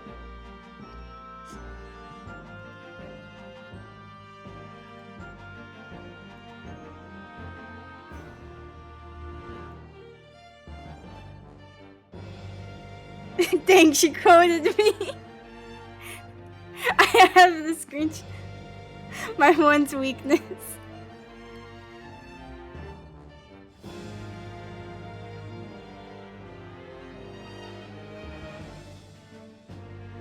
Oh my god. What was I freaking doing? Oh yeah, I'm like... Look, at least the trial's almost over. Like, we're like 3 hours. This is like one of the early ones.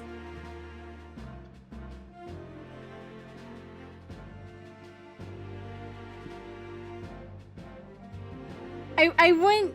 Okay, like... I wouldn't be streaming if I was feeling like absolute garbage.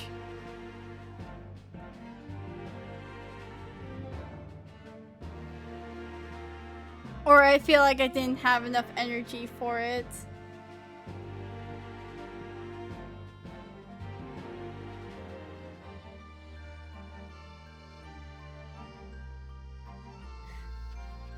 Wait. I just looked in the promo at 5 a.m.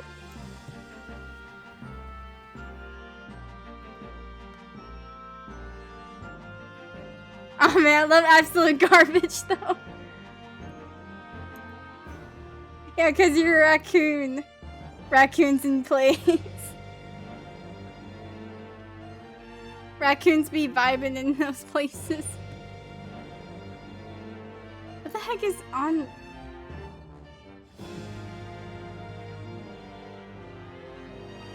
Okay, what was I doing? Oh yeah, my screen. I wasn't myself. I can't even really remember what was going through my mind. To be or not to be, I suppose. That's a question that's so hard to answer, it seems. Well, personally, I'm glad you're being here. I'm glad of your being here, Miss Green. Of you being here. I don't know. And I'd like to believe that it's a blessing Mr. Chansfield didn't die when he ingested the poison. For your sake, at the very least.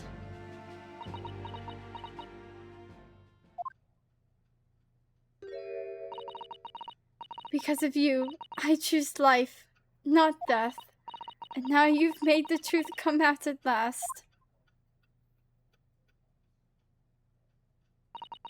Really, I can't thank you enough. Oh, Miss Green. Mr. Saseki Natsume? Yes, my lord? The court declares that you are exonerated from all blame in this matter. Accordingly, I will call upon the ladies and gentlemen of the jury to present a verdict of not guilty. We are in full agreement, my lord. In that case, I hereby declare the defendant not guilty. 2 in a row!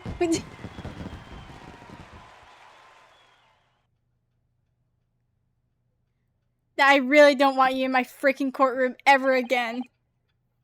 Court is adjourned. Need some freaking... No one's gonna have tea after this for a while.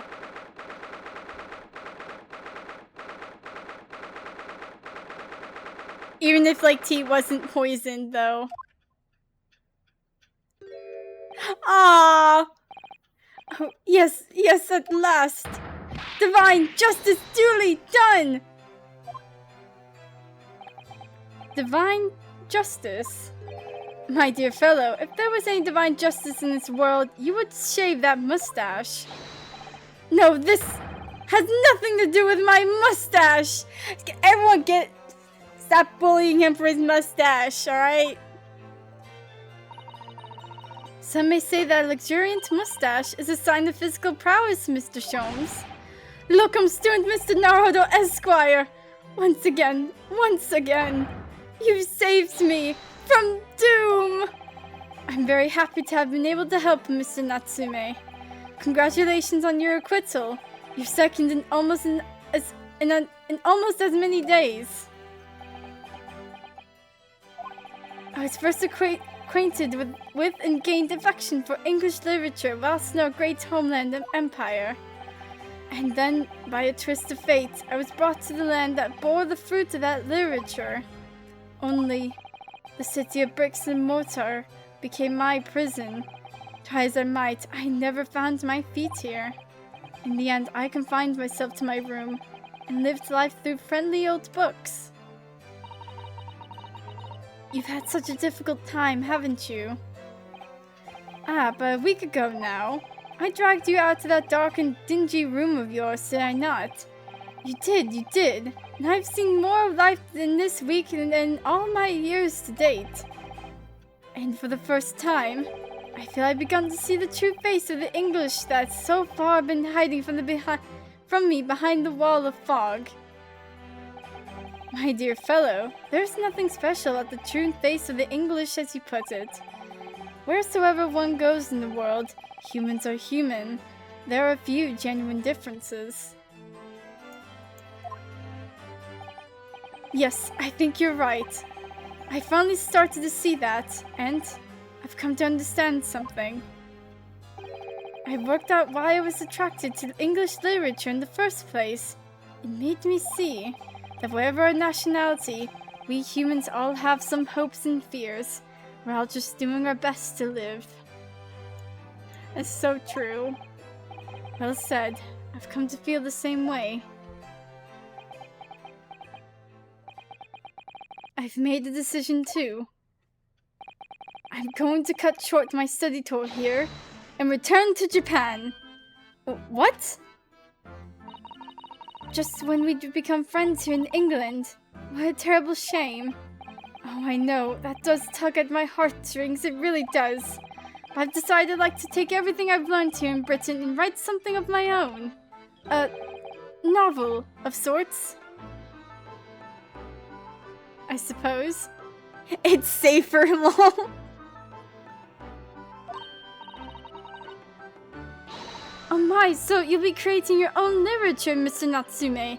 How wonderful. Oh, well, no, I mean, I wouldn't presume to call it literature. Did you just do a cat pose for a split second? Oh my freaking god, he did.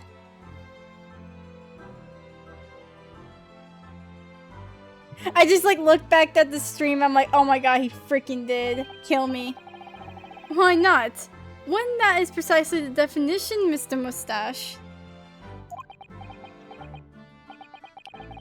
I suppose you're right, yes. It will, in a way, be literature. As of now, all I know is that I'd like to try my hand at writing. I have no delusions of grandeur. I, for one, would love to read your work. Well, all things considered, it may be for the best. After all, you have once again emerged victorious. From a battle with the Reaper. That's very true. And there is no salvation for a person in the dock when the Reaper is the prosecutor. The desire to return post-haste to the perceived safety of your homeland is one I quite understand. My goodness, yes, faced with such a terrifying prospect. Nobody would consider that cowardly. I'm quite sure. But that's not why I'm leaving! I mean it! Oh. Fire, you're insane. Dear God, I can't have a break.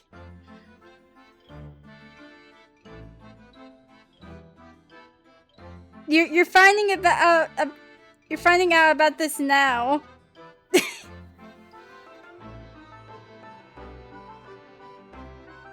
You just realized this.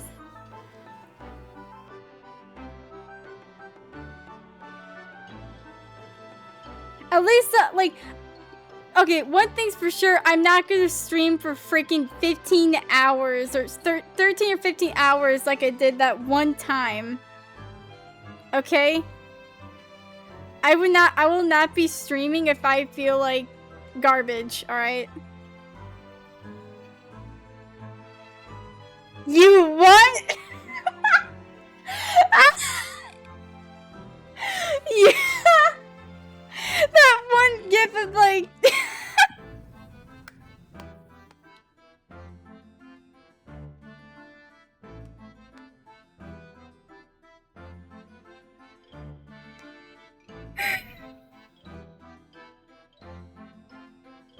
that freaking gif of like that one SpongeBob fish just like, you what? It's just going through my head.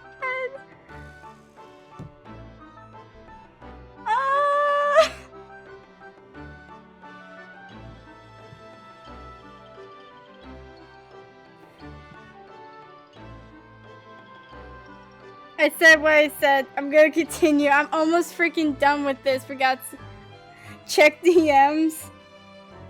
If you sent the GIF, I swear.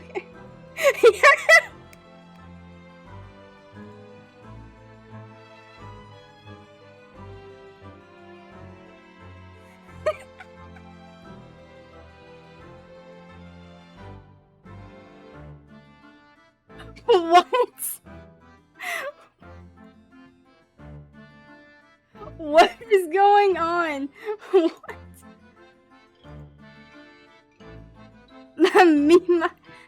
Mamma mia! Mamma mia! Here we go again!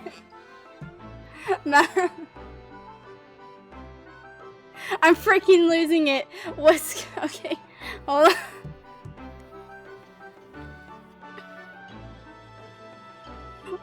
And then... I'm losing it! I'm losing the voice! And that was the case that we found ourselves embroiled in 6 months ago now. Oh yeah, we were reading. Saseki-san did indeed return to Japan and submitted a report about both cases to the government. It was on reading that report that Professor Mikotoba was prompted to visit the scholar. And barely any time later, Susato-san was given the news that she must return to Japan as well. On the back of a telegram stating falsely that her father had fallen gravely ill. The only possible explanation that comes to mind is what happened after the trial on the following day. The day that we uncovered the loot hidden by the now deceased convict in his former lodgings.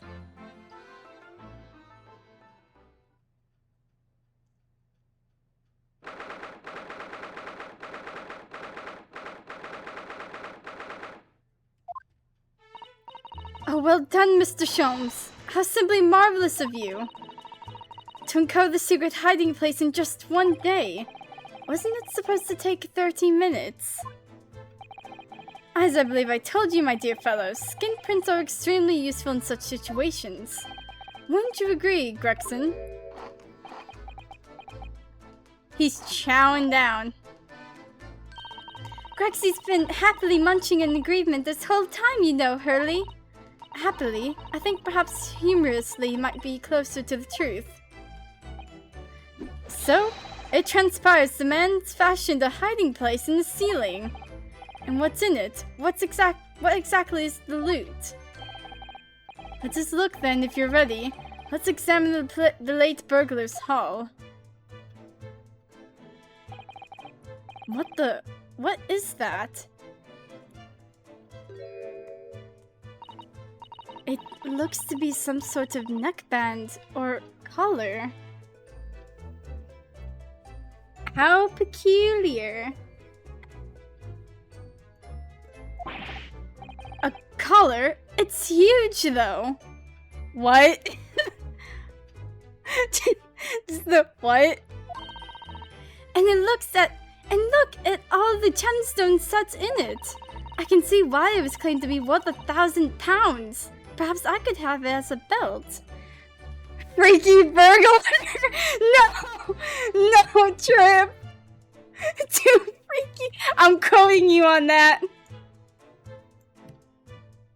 I'm quoting you on that. Caught in 4K.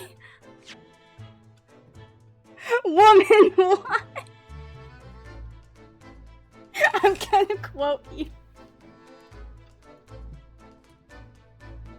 What do you mean, woman, why? I'm not the one who said it.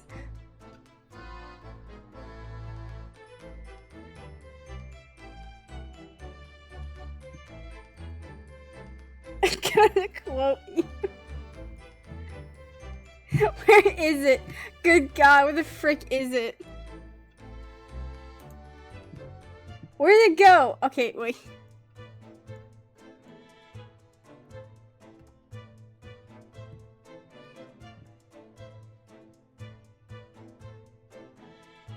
I meant Iris, not you. You're just a furry.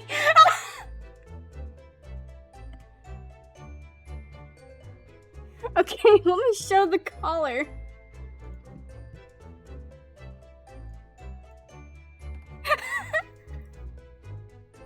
Iris is just like, I want to wear it as a belt. And it's like there's freaking blood on it.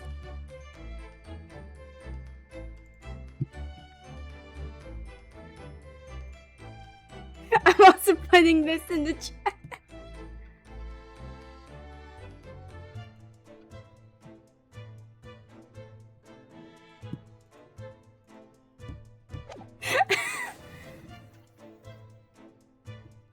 I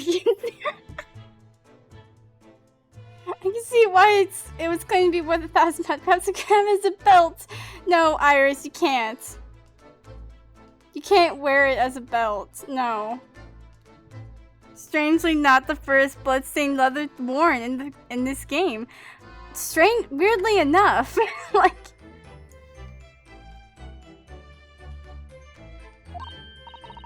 Oh, have you noticed on the inside there? There's some dark stains.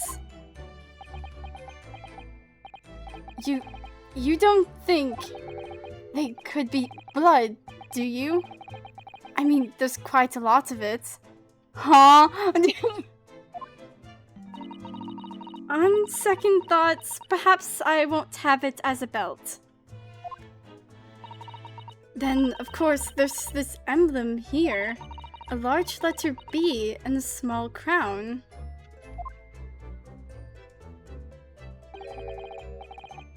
If I had a nickel for every time, I'd have 2 nickels, which isn't a lot. That's where it happened twice. That's crazy.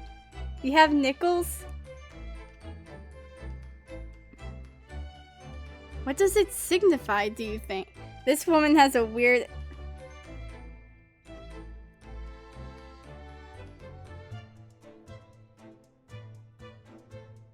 I want to point out that Iris is 10 years old.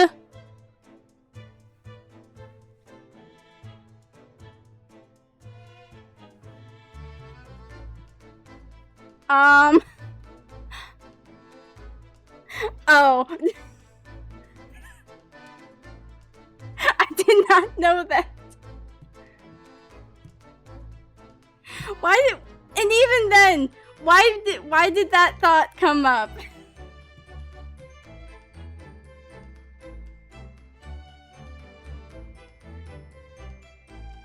Like, I guess it's because Trip said whatever the heck he was saying, the freaky, whatever. God, I hate this. Bros forgot the child genius. Well, I'll be right back.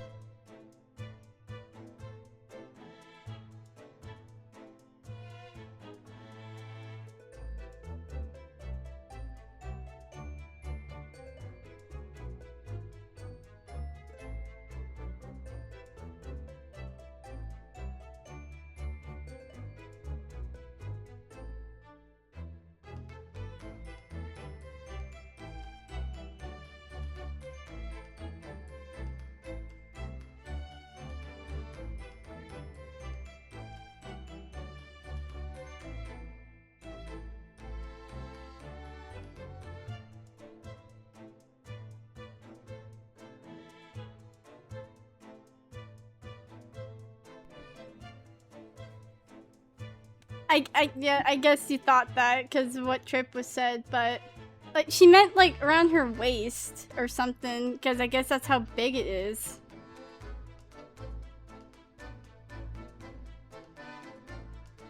What does it signify, do you think? Oh, I hadn't noticed that. I feel as though I've seen that emblem somewhere before, you know?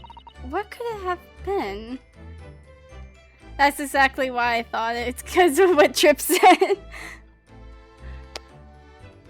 Trip, you've tainted this chat. You've...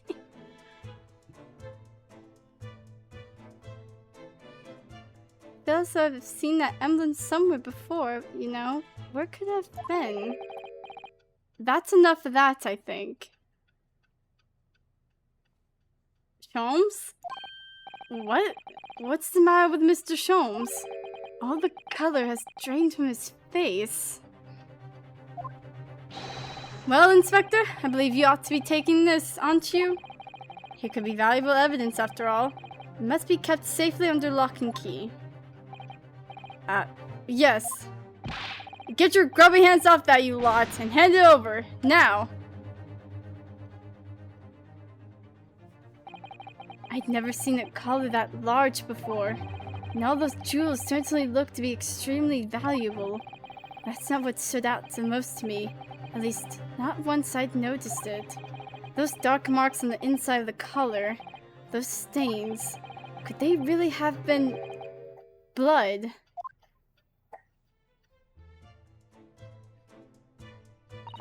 Well, that was a funny case, wasn't it? But it's all buttoned up now. And you look very pleased, Iris. I am, because I was starting to wonder what I could use in the basis of this month's story in the magazine. But this case will be perfect. It's been so fascinating. You're talking about the latest installment of the Adventures of Sherlock Sholmes, I presume. The mystery of the knife in the mist, and the mustached man and the convict's curse, perhaps. I can make it a two-part story. Oh, I can't wait. A word, please, Iris? Yes, what is it, Hurley? I'm sorry, but you can't write about this case. It's out of the question. What? Why not? It's a great case. Then I shall have to insist that you limit yourself to the first of your two titles. The second must never be written. Is that clear?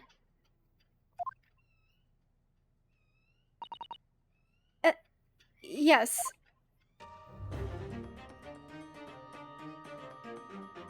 And so it was that the second of Souseki-san's cases became buried in obscurity. Now, looking back, I feel I understand. I can see why Mr. Sholmes forbade Iris from publishing the story. It would take a little longer before I saw the link between everything that had happened and would happen. For it wasn't until 2 months after the arrival of Susato-san's letter that events began to unfurl again, with an incident that took place at the very heart of the eagerly awaited Great Exhibition of London.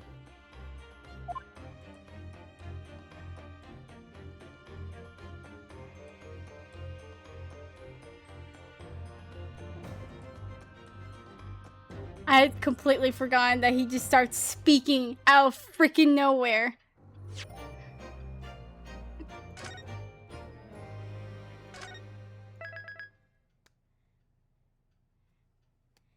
And the next case is the return of the great departed soul, which I'll be doing whenever that is.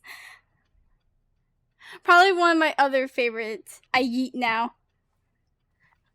Get yeeted out.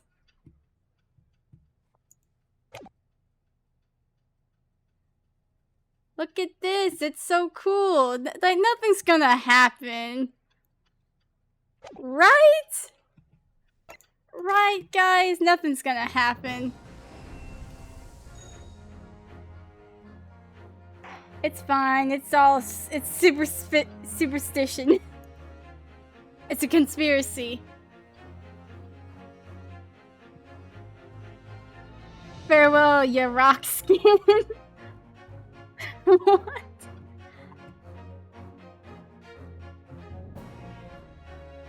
Yeah, I completely forgot this Renosuke just starts speaking. But I am starting to get tired now.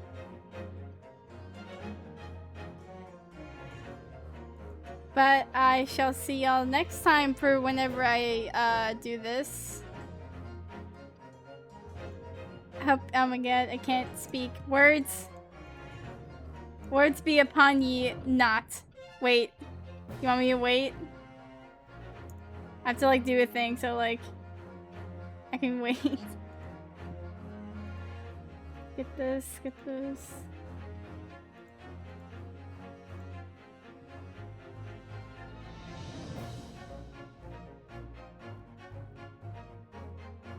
Wait, what? Be fire. Wait, what?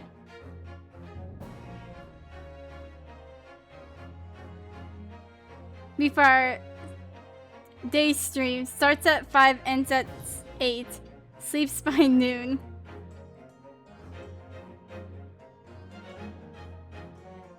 Yeah, girl failure is gonna sleep by noon.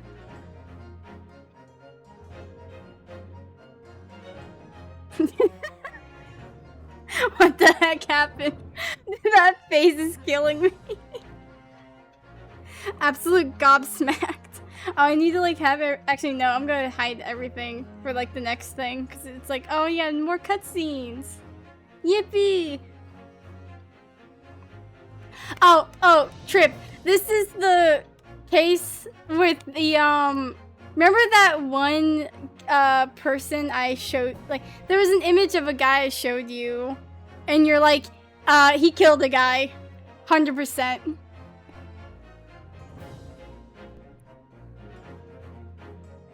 Like it's like one of the, it's that case. Yippee, and this is one of my favorite, is also a favorite case of mine. Don't remember. Well, you'll know next time.